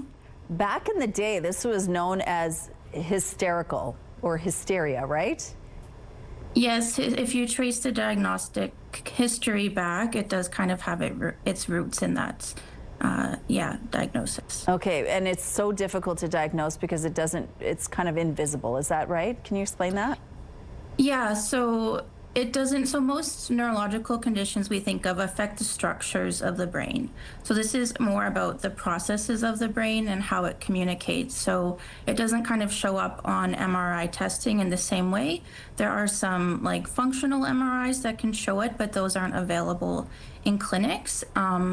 So a lot of the times it's, ruling things out, but there is research showing, a proper diagnostic protocol, but that's not well known among providers. So there's usually a lot of kind of confusion and uncertainty for folks. Okay, so then you decided you wanted to create this website. Tell us why you wanted to do that and who you're hoping to target. Yeah, so this website stems from my research. I did interviews with 24 people living with FND across Canada, and then a portion of them completed artwork to kind of better understand and also communicate their experience. So I'm hoping that it can reach both the general public and also be a resource for healthcare providers and trainees to get kind of better insight into what that experience is and the kind of stigma people face. And hopefully, I just find art to be a very powerful tool for, understanding experience. So I'm hopeful that this can serve as a platform to kind of build that momentum. Are you hoping that people who might be struggling with symptoms and they have no idea what they're dealing with can go to your website and maybe get more answers? Yeah, I think it is a great resource for people to know that they're not alone, and I'm hoping to build kind of more resources to link to it so people can find more information, because that definitely is, you know, a huge issue for people. And people watching right now, what message would you give them? I think to know that there's lots of folks out there in the same situation, and there's a lot of resourcefulness in the community in figuring out how to live well with this condition. All right, well, thank you for sharing this. Now we have a link to the website Undoing Disorder on our website. Thanks, Jen, for sharing your story with us. Thank you for having me. Hey there, Matt Scooby inside the SportsCenter newsroom with your must-see moment from Monday. And for it, we've actually got two moments from Liverpool's FA Cup match. Taking on third-tier Barnsley, 9 minutes in, midfielder Dominic Szoboszlai unleashes a screamer from distance. Check out the non-reaction. Not been there, done that vibes. His sixth goal across all competitions this season is a beauty. That was the good. Here is the really bad. Still in the first half, Szoboszlai being chased back, flubs the back heel right in front of his keeper, gifting a goal to Barnsley. A shocking blunder by the Hungarian international. Liverpool did go on to win it 4-1, but Szoboszlai's highs and lows is your must-see moment. Well, today on TSN, Canada takes on Sweden to wrap up the group stage at the Women's Under-18 Worlds. The winner will clinch first place in Group A. Coverage begins 4 p.m. Eastern on TSN1. That's all from the SportsCenter newsroom. Have a great day.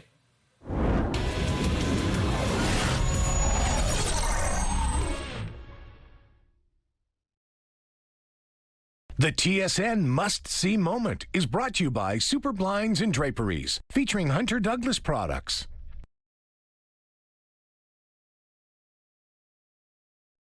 It's Tuesday, January 13th. Pipes and personnel was the top priority for military forces now that they've arrived to assist in a northern Manitoba First Nation. Canola diplomacy. Canadian farmers hope for a thaw in our trade spat with China, but it's not clear where this country may be forced to compromise. And a bird's eye view of elephant life, how refinements in aviation technology are making the observation of these majestic creatures less obstructive. Your Morning Winnipeg starts right now.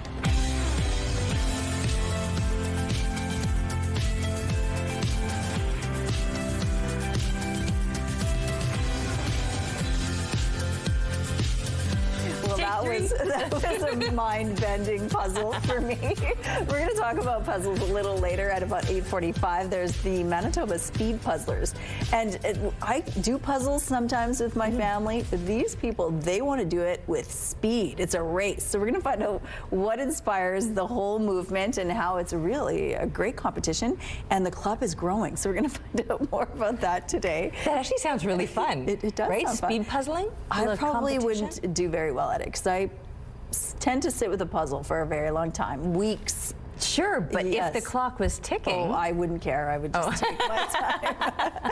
The weather is a little puzzling today, though, too. It's all over the place, and it will be for the first half of this week. The next few days, up and down. Mother Nature's taken us on a little bit of a ride. We're sitting at 2 degrees right now. We were at 3 degrees last hour, but we're starting to drop off, and we'll continue to see that temperature fall throughout the day. Now, the winds are strong. You can see the camera shaking. They're out of the northwest, 36 kilometers per hour. The pressure is rising, and the humidity is sitting at 85%.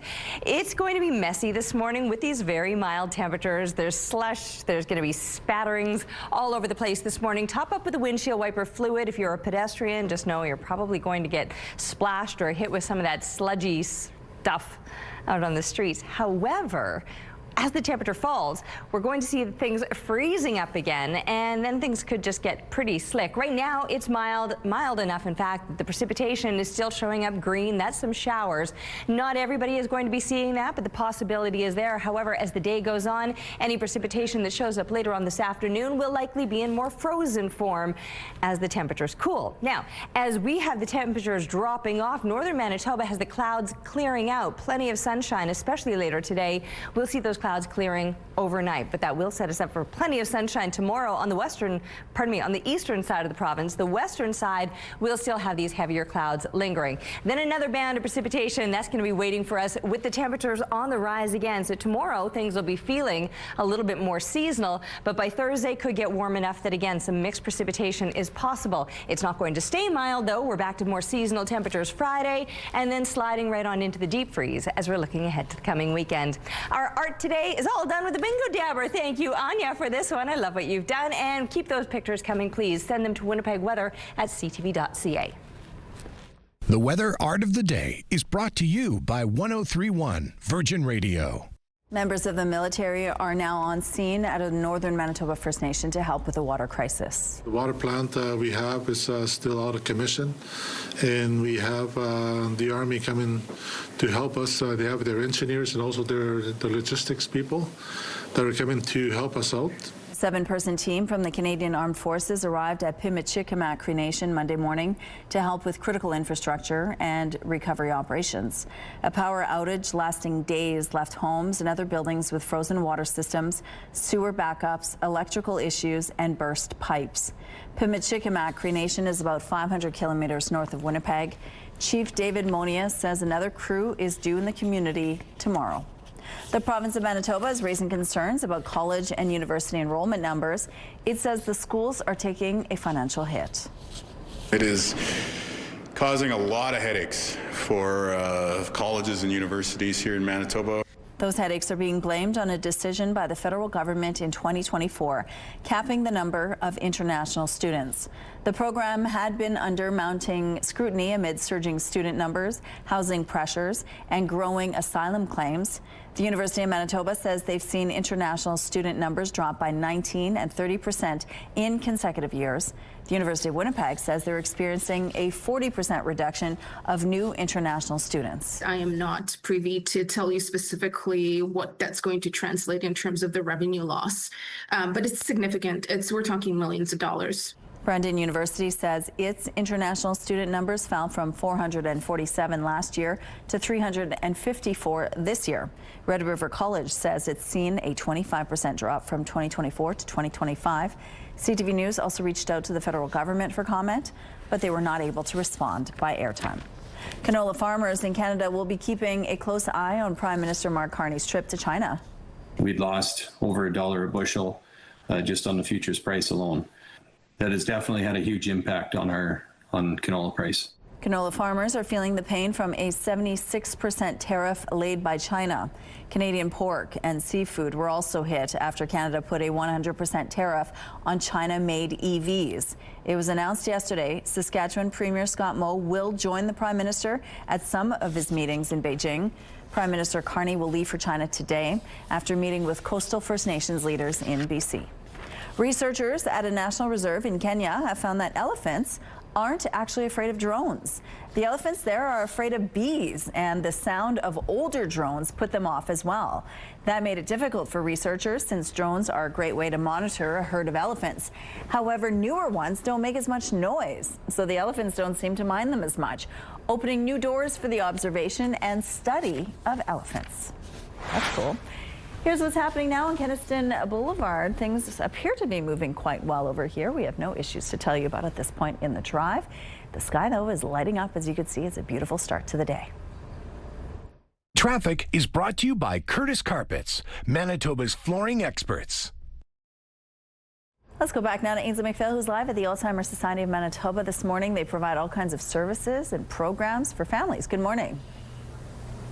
Good morning, and we want you guys at home to be aware. It is their Awareness Month, no doubt. Jessica Harper is joining us, and those programs are great because it can be quite isolating to be going through it, but having a conversation with someone else can do the trick. Tell us about your support groups. Yeah, so we have support groups both for people living with dementia and their caregivers. Groups are available both in person and online, so there's hopefully a good fit for everyone. In-person opportunities are available across the province, so if you live in a smaller smaller rural community, we hope to have something for you, but that's why we also have the virtual option. So hopefully, dependent on your schedule, there'll be something that you can take part in. And groups are really just a great opportunity to come together and converse, talk with others who can understand what it is that you're going through, share, talk about the stresses, the struggles, talk about the experience of living with dementia, and really gain that community of support. And you're chatting with people more specifically who are going through what you're going through during that stage.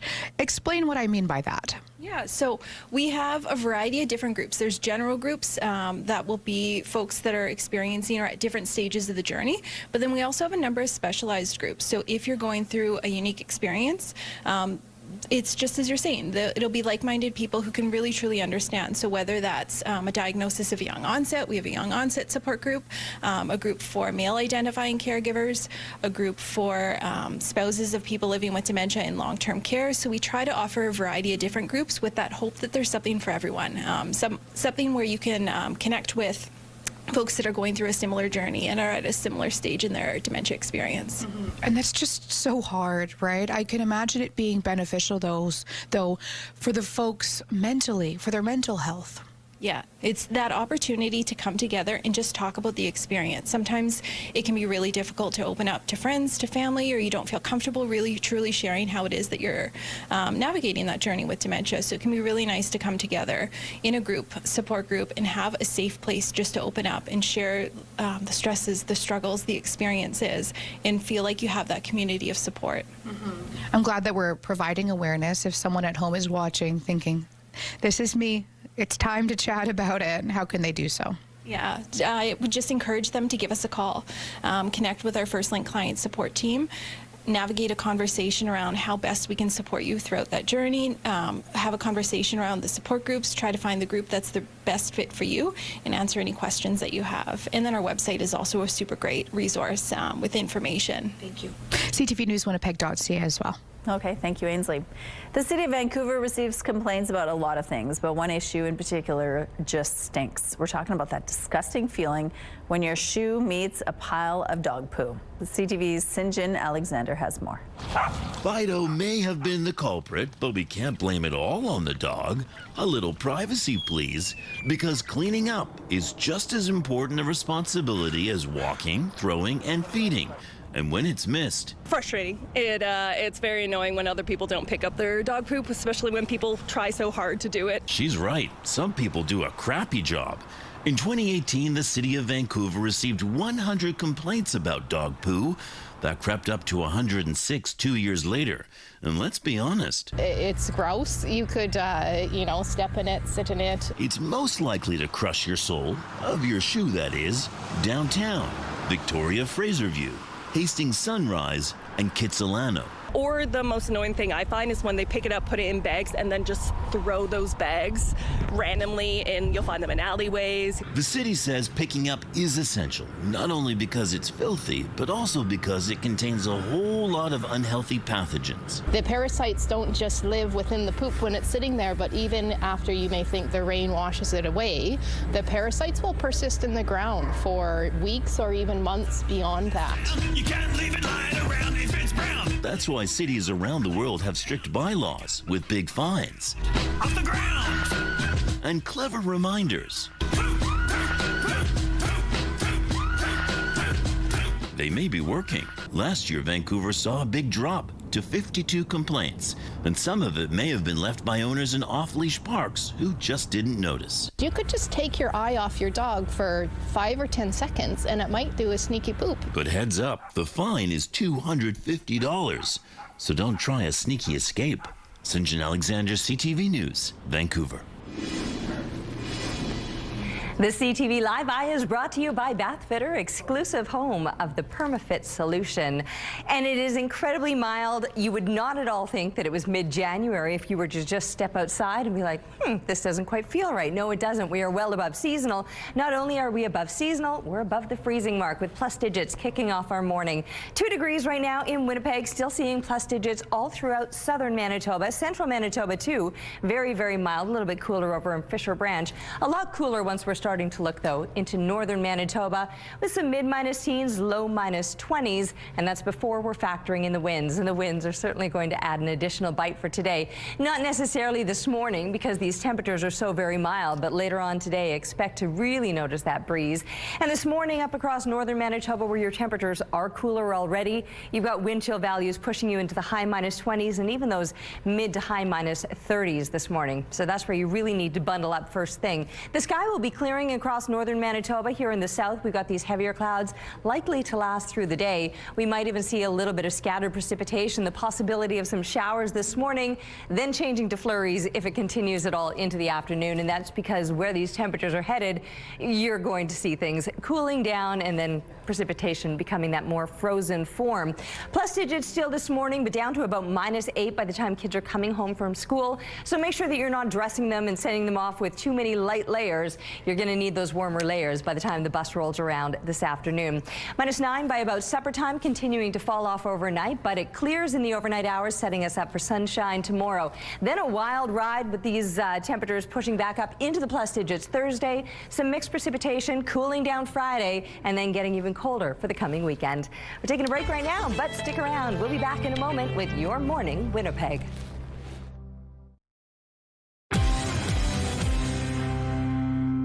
Global central bankers, including Canada's Tiff Macklem, have thrown their support behind U.S. Fed Chair Jerome Powell after the Trump administration ratcheted up its already unprecedented pressure campaign against the Federal Reserve. Reacting to the threat of criminal charges being leveled at the U.S. Monetary Authority, central banks, including the European Central Bank and the Bank of England, said they stand in full solidarity with the Fed and Powell. Macklem, in a statement Monday, said that the Fed chair reflects the very best in public service and has his full support. Well, as Canadians struggle with soaring prices, McDonald's says it's trying to offer them a break today by dropping the price of its value menu and expanding the number of discounted items it offers as consumers struggle with the higher cost of living, and they're cutting back on even the cheapest restaurant visits. The fast food giant is announcing its McValue meal bundles will now cost $5 before tax, down from $5.99, a price that the company has committed to freeze for a year. The discount menu will also now include 4 breakfast combos during morning hours. Those are your morning business headlines. For B&M Bloomberg, I'm Roger Peterson. If you struggle with your mental health, you're encouraged to recognize it, talk about it, and get help from a professional. Bell Let's Talk Day is happening January 21st, and it's a national reminder to take action on breaking the stigma surrounding mental health issues. Since 2011, Bell, which is the parent company of CTV, has donated more than $4 million to local mental health initiatives, organizations, and services across Manitoba.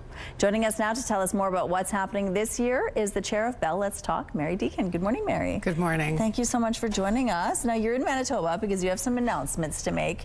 What can you tell us about those announcements? Well, these are announcements that we're making to support families, children in the province of Manitoba. We have a big focus on access, improving access, and we know that particularly since the pandemic, we're seeing more kids arrive at the emergency department at children's hospitals experiencing mental health crisis. We're seeing, more young people struggling overall with their mental health. We're just seeing it's just much harder since COVID, and the numbers seem to be going up of people seeking help. Now, that's a good thing, more people seeking help, but it puts pressures and demands on the system, and that's why Bell, through Bell Let's Talk, is funding community and hospital initiatives in Manitoba and across the country. This program has been going on for 16 years. In that time, a lot of great things have happened, haven't they? Yes, we started in 2010 with a blank piece of paper, but made that sort of bold decision that mental health was an issue that was deserving of the kind of support that other common treatable health issues got from government in terms of funding and from the community in terms of philanthropy, and that these services would be available to people where and when they needed them, close to home. So we've always invested a significant amount of funds in access, but we started Bell Let's Talk Day, which we wanted to give an opportunity for Canadians to have a platform to talk about mental health, and for those mental health organizations to have a way to talk about the programs, talk about their services, bring awareness to what they were doing, and point out both the good, bad, and the ugly about what's available, and to really keep the pressure on in terms of raising the bar of what we as Canadians can expect when it comes to getting help in our own communities. Every year there's a theme for Bella's Talk Day. What's the theme this year? Take a moment for mental health. Okay. What does that mean? So what that means, we all know, I think, that this is a challenging time. We have economic uncertainty, there's global uncertainty, and it's nice for me, and I think for a lot of people, to know that there are practical, simple things we can all do to take care of our own mental well-being. So those are things you typically think of, like mindfulness and meditation, breathing exercises, being out in nature, exercising, listening to music, digital detoxing, right? Spending time, real time, with people and family, sharing activities, and practicing gratitudes. These are easy, simple things that we can all do to support our own mental well-being, whether you have a mental health issue or you don't. Just to maintain where you're at, but if you are in crisis, you're asked to call 911 immediately. Or 988. Okay. Canada now has a national service, 988. Wherever you call from in the country, you will be directed to crisis supports for mental health. So if you are having a mental health crisis, call 988 or go to your local hospital. Mary, thank you for sharing this with us today. Thank you. All right, beautiful, but a little bit breezy, but we are waking up to these mild and well above seasonal temperatures this morning. 2 degrees is where we're currently sitting. I mentioned the breeze is like up to 40 kilometers per hour. Moving out of the northwest this morning, the pressure rising and the humidity sitting at 85%. Almost hit sunrise this morning, though, and it's looking pretty good. Brighter, I mean, it's cloudier. I shouldn't say it's looking good. It feels good. That's what I could honestly say. It feels really good this morning. However, I have been reminding you as you're sending kids off to school this morning to make sure that they will be appropriately dressed by the time they're coming home, because we're going to notice some big change-ups throughout the day today here across southern Manitoba. Though we're still sitting in the plus digits right now, winds will be still increasing and temperatures dropping off. So by the time kids are coming home from school, we could be sitting around -8. You add winds on top of that, and it'll be feeling even colder yet. Now for northern Manitoba, you're in for more seasonal temperatures. It's not the big warm-up that we're experiencing here in the south, but you will actually have some better conditions. First of all, I think it gets too warm when we're pushing into the plus digits. For January, come on. I was just out enjoying the river trail the other day, and I don't want that to be compromised too soon. But for northern Manitoba, beautiful sunny conditions. We'll get back to that sunshine as the clouds clear overnight, and tomorrow those temperatures will be closer to seasonal. A beautiful shot of the sunrise out in Cranberry Portage area. Thanks to Clifford for this, and keep the pictures coming, please, to Winnipeg weather at ctv.ca. We'll see you soon right after this break. Weather is brought to you by ABC Fire and Safety, your CO2 refill store. It's a new year, and you may have made a It's a new year, and you may have made a resolution or two to make it the best one yet. To share some simple solutions, we're joined now by do-it-yourself lifestyle expert Denise Wild. Good morning. Hi, Ainsley. Good morning. Yes, new year, new us, right? Okay, you look pretty organized there, but lots of us have trouble decluttering the home. What are your recos? Yeah, so that's my first tip is let's start with organizing, and instead of being overwhelmed, let's tackle one small, meaningful, high-impact area at a time, whether it's your junk drawer, maybe your pantry. If you're going to purge, sort, organize. Once you've done that, just one small area at a time. It just makes everything less overwhelming and easier to manage and stress-free. I can't help but notice so many people saying that their resolution is to eat better. What's next? It's true. But, eating healthy doesn't have to mean cooking every meal at home. A lot of it comes down to those small incremental choices, especially when you're grabbing food on the go. Subway Canada has a new Fresh Fit menu with 5 subs that each have 21 plus grams of protein. They all come in under 500 calories. It's a refreshed take on fan favorites like the rotisserie style chicken and turkey. You've got those fresh veggies, Canadian cheddar, 6-inch multigrain bread, It's nutritious, delicious, and the price point is affordable. It's recognizing that everyday athlete in yourself and just making better food choices when you can, and that's at Subway. Having those options is so key, but for the days that we are going to stay in, what are you recommending for the busy households? Right, exactly. I definitely have one of those. I've got 2 kids, including a toddler, and the new year is a great time to look for simple ways to add more nutrition to the meals your family already loves. So this is Catelli's Protein Plus Pasta. It's an easy place to start. It delivers 17 grams of protein per serving. It's made with chickpeas, lentils, and peas, and it cooks and tastes just like regular pasta. My kids don't notice a difference, and it's perfect for adding meaningful nutrition to those everyday kid favorites like butter and cheese pasta. You can find a store near you by visiting catelli.ca, and even more shapes are coming soon: rigatoni, rotini, and spaghettini. Ooh, I am Italian. Many people like, and well, speaking of, right now I'm seeing some beverages on the monitor. Yes, you bet. You know, a lot of people are leaning toward a more mindful approach to drinking this year. Maybe, you know, we're choosing balance over all or nothing, but taste still matters. And that's really at the heart of Jackson Trigg's new 0% and light wines.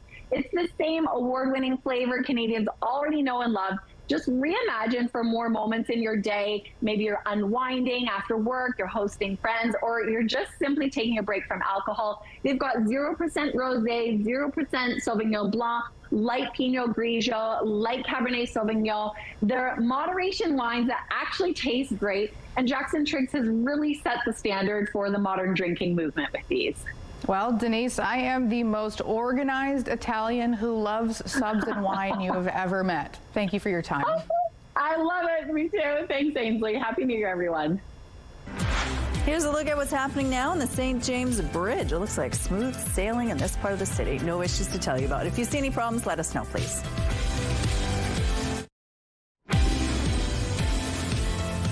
Still very mild out there at 2 degrees. We've got a bit of a breeze out of the northwest. That wind is 40 kilometers per hour. The pressure rising, the humidity sitting at 85%. And a few extra clouds to go along with those very mild and above seasonal temperatures. Those clouds will actually probably last throughout the day. In fact, more than clouds, some folks have been seeing a little bit of precipitation, but mild enough that it's showing up in more liquid form, at least for now. That could change. Anyone that still sees some scattered precipitation across southern Manitoba, and the possibility is there, will likely see any showers changing to flurries as the temperatures drop. And we will all be dropping across southern Manitoba. Here in Winnipeg, down to about -9. That's by about supper time or so. And we are still expecting these winds out of the northwest, at times gusting to 50 kilometers per hour. So -9 with that strong wind, things will get considerably cooler later today. So I've just been saying, whatever you wear this morning, make sure you've got an extra layer stashed somewhere in a backpack or a bag that you're going to take to work with you, so that you have that extra layer by the time you're walking home. If you are walking, I'm talking for myself. I brought an extra layer today. Anyway, the sky will clear overnight. We've got some heavier clouds through the day, clearing overnight as we drop down to -21. But as it clears, and yes, it will still be breezy, we'll see sunshine for tomorrow with those clearer conditions lingering into the morning. It's not going to warm up much, though. More seasonal temperatures expected, but the big change up will come with those winds. With the sunshine and light winds, tomorrow will be a beautiful seasonal day, only to see those temperatures on the rise again by Thursday, back up above the freezing mark with some mixed precipitation to come. And then those temperatures back to more seasonal values. Hopefully this warm up isn't going to compromise any of your winter fun. I've been a little bit worried about that river trail. You remember last year, the shortest time that we've had to enjoy that river, but then it's going to get colder yet. So hopefully any melting will be back in place again as these temperatures fall off this weekend. The Iranian government is cracking down on protesters after a third straight week of demonstrations. Meanwhile, Iranians living in Winnipeg are watching the news for the latest developments while worrying about family back home. That just makes me feel very concerned, because I'm not sure if she's safe or like how she is doing. All of Najmeh Safour's family, parents and sister live in Iran, a country in the middle of a massive civil uprising. Safour believes her sister may have joined the protests that started about 2 weeks ago. Ali Bayat moved to Winnipeg from Iran in 2022.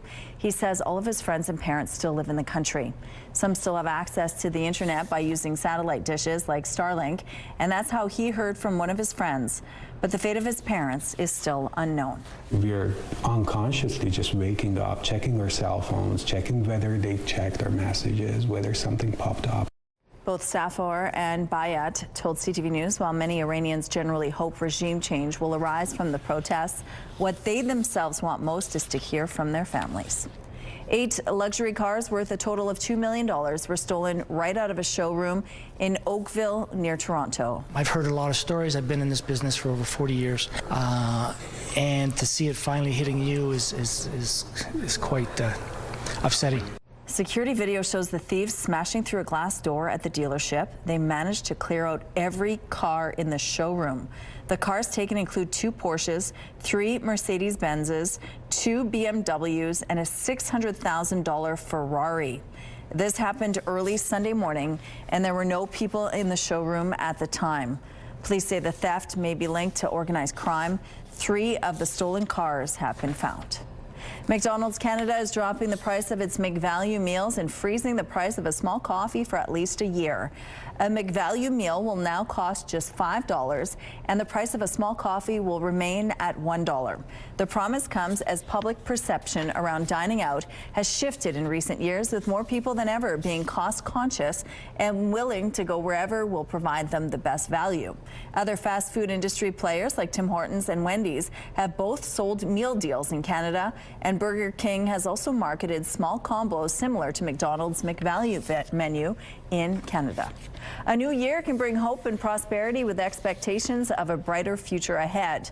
But a new survey finds many Canadians are feeling pessimistic and worried about what 2026 has in store. CTV's Pat Foran reports.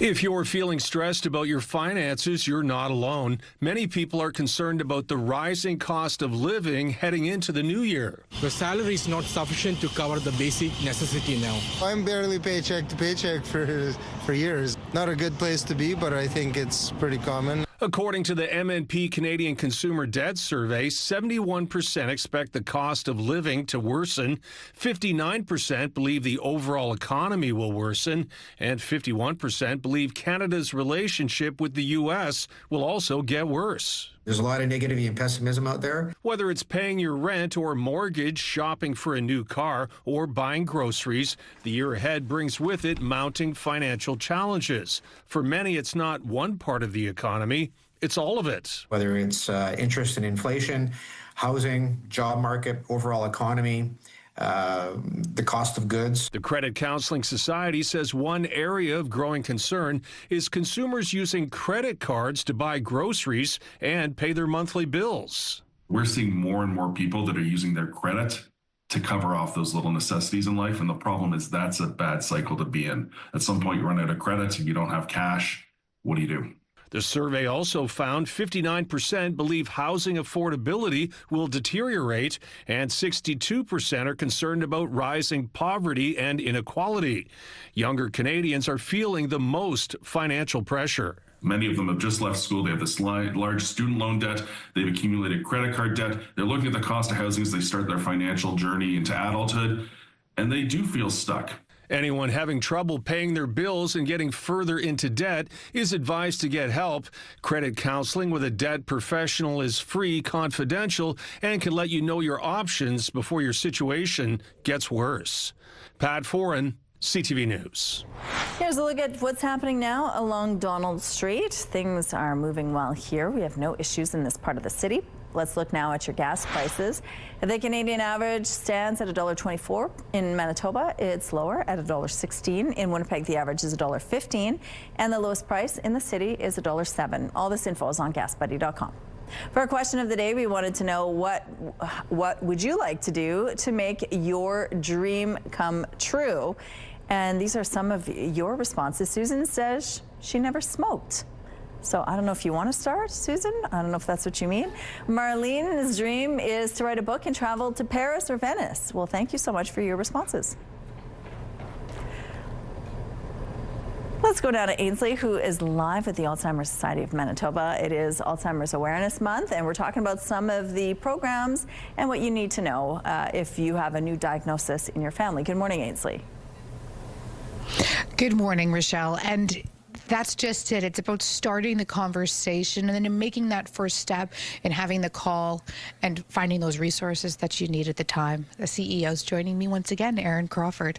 We're talking about it now. Why should we do so, and why should the public know? Well, I think for some people, maybe you've just come off Christmas holidays, for example. You've seen somebody in your family that you haven't seen for a while, and you notice some changes. Call us right away, get the information that's available, find out what this is. Is it a concerning change? What should you do? What resources are there? There's tons of stuff, but I think a lot of people manage it all on their own, especially at the start, and really kind of make more work for themselves than is necessary. And if people call us, they can connect to a community of resources that are there, that are knowledgeable, and can really guide your next steps. Because there's probably more questions than answers at the time, especially when they're in that initial phase. What should they be asking, or what have they been asking you guys? Yeah, well, a lot of people want to know. Their first question is, should I be worried? I noticed this thing. What does it mean? And I think often our advice is start with your doctor. Here's what dementia is. Here's some signs and symptoms of it. Here's what your next step is. Here's some things to think about and some programs that are available for people. And I know that there's a laundry list, so I won't ask you to label every single program, but what are people really benefiting from right now? Yeah, you're right. There is a lot, and I think that's important for people to know. There's lots here, so call us and see what's available. There are recreation types of programs. There are support groups. There's one-on-one counseling. There's education sessions where you can learn from local experts on how the system works, what you're going to need, what you're eligible for. All these things become really important as you try and do planning and provide good caregiving or make decisions for yourself. It's all here. Contact us so you can get the benefit of that information before you're making your own decisions. Thank you so much. And thousands of people are going through this, and their support is too. So we're here, we're with you. Tomorrow, by the way, we will see you at the Snow Maze. Okay, Yeah. well, thank you, Your Ainsley. Morning Winnipeg. Okay, we'll check in tomorrow. Let's go out to the rooftop now. That breeze, how's it feeling? Yeah, it's so pleasant out here. Ainsley was saying she's headed out to the Snow Maze tomorrow. These are the kind of winter activities that I'm worried will be compromised with these well above seasonal temperatures. I talked earlier in the show about how short-lived the River Trail experience was last year, and that had to do with an early January warm-up similar to what we are experiencing right now, and still another couple of days of fluctuating mild temperatures before it settles back down into the deep freeze for the coming weekend, at which point you're going to wish you had those winter activities to kind of keep you busy or at least distracted from the cold. Right now, it's 2 degrees on the plus side of freezing. We've got northwest winds. They're 40 kilometers per hour. The pressure rising. The humidity sitting at 85%. There's like kind of some pockets or thinner clouds where it's looking a little bit bluish up above, but mainly cloudy conditions are expected for us here in the south. Mild, yes, at least this morning. That will likely change, though. We're going to notice these temperatures dropping through the day and the winds remaining strong. So later this afternoon, as we're falling below the freezing mark to about -8, -9, expect a strong wind to add an additional bite. But for northern Manitoba, things are going to be feeling a little more seasonal today. However, they will be looking a little bit brighter, clearing throughout the day, and sunshine expected up north. We'll enjoy that sunshine back tomorrow with more seasonal temperatures and light winds to go with it. We're taking a break, but we'll be back with more CTV Your Morning Weather Winnipeg. is brought to you by Canadian Footwear, helping you find the perfect fit.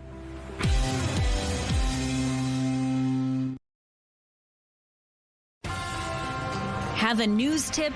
When you see news happening, let CTV News Winnipeg know. Text your tips, pictures, and videos to 10400.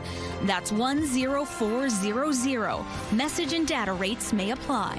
Good morning. A charter challenge in Vancouver could have major ramifications right across this country. It's being led by the family of a woman with terminal cancer who was forced to leave a hospital in order to receive Maid. CTV's Andrew Johnson explains why. Sam O'Neill knew the end was coming soon. There was no stopping the cancer that had spread throughout her body. We miss our daughter every minute of every day. The one thing the 34-year-old could control in April 2023 was how her final moments would play out, or so she thought. She was assessed for medical assistance in dying and planned a ceremony surrounded by friends and family. O'Neill was receiving palliative care at Vancouver's St. Paul's Hospital, where she said staff were exceptional. But a faith-based institution, St. Paul's, doesn't allow Maid. St. Paul's is a Catholic-run hospital, but it is also publicly funded. In her final hours, O'Neill had to be transferred to another facility before she was sedated for the drive. In extreme pain, her mom says there was only time for a rushed goodbye. And I told Sam quickly that being her mom was the first, most joyful part of my life. I love being her mom. O'Neill's death didn't play out as planned. After being sedated, she never regained consciousness before Maid was administered. O'Neill's mother is now the lead plaintiff in a constitutional challenge in BC Supreme Court. At the heart of the case, the Maid exemption the BC government grants to faith-based institutions. We believe that no one should lose access to end-of-life care based on where they happen to receive treatment. Providence Healthcare oversees St. Paul's Hospital and says in a statement it has a long-standing moral tradition of compassionate care that neither prolongs dying nor hastens death, rooted in the belief that all life is sacred. In the aftermath of O'Neill's death, the province created a separate building on the St. Paul's Hospital site for patients undergoing Maid. The plaintiffs in the charter challenge say that's not good enough. A decision is expected by late summer or fall. Andrew Johnson, CTV News, Vancouver. Whether it's a 500 or 2,000 piece puzzle, working on putting those pieces together into a final image not only stimulates the mind, but releases stress and helps with focus. They're also a nice way to put down your phone, take your time with it, and have fun. But some puzzlers prefer to use speed when putting together a puzzle. The group is called the Manitoba Speed Puzzlers. Joining us now from the Manitoba Speed Puzzlers is Rebecca Waddell. Good morning, Rebecca. Good morning. Thank you for having me here. Well, thanks for being with us. Now, tell us about puzzles and why they're a great pastime. Puzzles have so many benefits. One, you can do them alone and have some time alone, some meditation, some peacefulness, or you can get together with your friends and make new friends. And that's kind of what Manitoba Speed Puzzlers is all about. It's building a community of people who are all they have a need for speed to do puzzles quickly together. And it really can bring people together. And that's been one of the best benefits. Okay, well, before we get to your club, let's talk about puzzles and how, you know, the pandemic, a lot of people were doing puzzles during that time. Do you feel that that sort of attention and that love is continuing beyond the pandemic? Absolutely. I think during the pandemic, when everyone was cooped up, I've listened to many interviews of people who revisited puzzling. Maybe they puzzled when they were a child, or they had nostalgic vibes, or they puzzled with a family member. And during COVID, when we had nothing else to do, people started pulling out puzzles, and it really has carried over. That's kind of how I got back into it. I've always done puzzles around Christmas time, but during COVID, I ramped it up, and my daughter suggested I follow someone on YouTube, and that brought me into the world of speed puzzling. Okay, so what is speed puzzling? Speed puzzling is when you're timing yourself and you are either competing in a race with other people, or you could just time yourself to see how you do. And you're basically trying to complete a puzzle as fast as you can, and always trying to better your time. Usually we use a 500-piece puzzle, and there's virtual competitions online, in-person events. There's many different ways you can do it. What are the perks of this? Because a lot of people prefer to take their time with the puzzle. What is the highlight of the speed puzzling? I think people who love to speed puzzle love the challenge of it. And there's a lot of strategy. Like, you wouldn't think of it. You think, oh, you're just doing a puzzle. But you can train for it. You can set goals. You can, we always say the best measure of your future success is measuring against your past self. So it's something you can train to be better at, and kind of to achieve goals. Like, I just love the competitive aspect of it. It makes it so exciting. It takes something that I love and adds another layer on top of it. Okay, so you are also offering sort of courses and classes teaching people how to do this. Yeah. Okay, tell us a little bit about some of those Absolutely. workshops. Okay, so A year ago, I knew no other speed puzzlers in Manitoba. And I went to an event that was a fundraiser, met some people, and from there it kind of snowballed. So now we host in-person events. You can find out about them on our Facebook group at Manitoba Speed Puzzlers. And we have 3 introduction to speed puzzling classes coming up in the new year. We have one class January 31st in Brandon, one in Winnipeg, February 8th, and one in Neepawa, Manitoba, May 2nd. And it's really for everyone. You don't have to be a fast puzzler to attend. You just have to love puzzles and have an interest in trying out speed puzzling. And we have one of the top Canadian speed puzzlers just moved to Manitoba. And so we have her as an instructor, myself, and another up-and-comer. And we teach drills, tips, strategies, and we'll puzzle together. And you get to even take a puzzle home. Well, that sounds like fun indeed. All right. Well, if you want more information on this club, we have a link on our website. Thank you for sharing this with us. Thanks, Rebecca. Thank you so much. Have a great day. I do love puzzles, and I've been known to be a little bit competitive, so I feel like I'd be all over that. You'd love that. Yeah, except that I feel like there would be, I mean, where's my glasses? Where's my glasses, right? Like, you have to be perfectly prepared. You have to be You know, organized. having gone to the bathroom, settle in, and just get your focus on.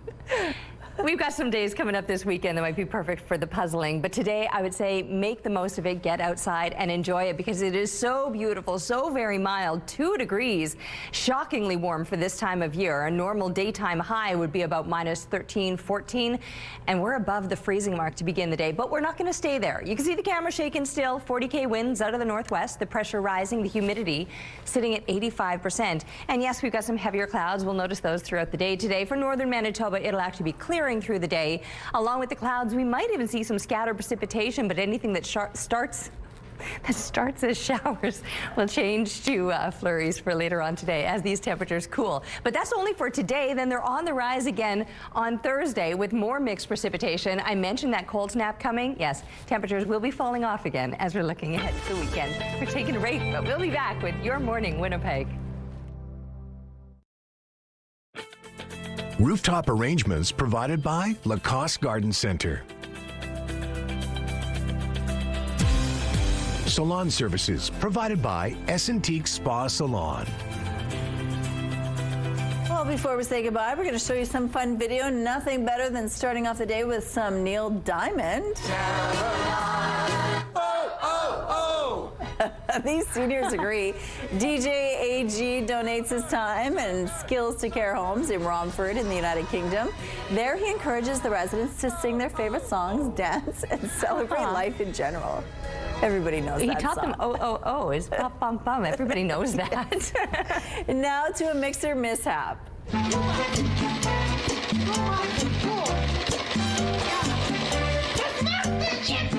Oh no! This mom wanted to keep batter spray to a minimum, so put a dish towel on top of the bowl. Her daughter didn't actually know why and pushed the towel into the bowl, which then caught in the mixer. Over 43 million people have used it and can't stop laughing along at the chaos in the kitchen. She's yelling, though. You know, there's something. Kids are so daft. If you are a driver, I can bet this has already happened to you.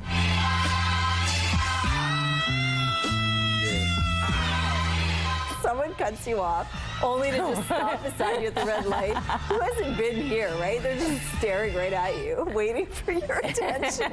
Avoid all eye contact. Have a wonderful day. We'll see you tomorrow.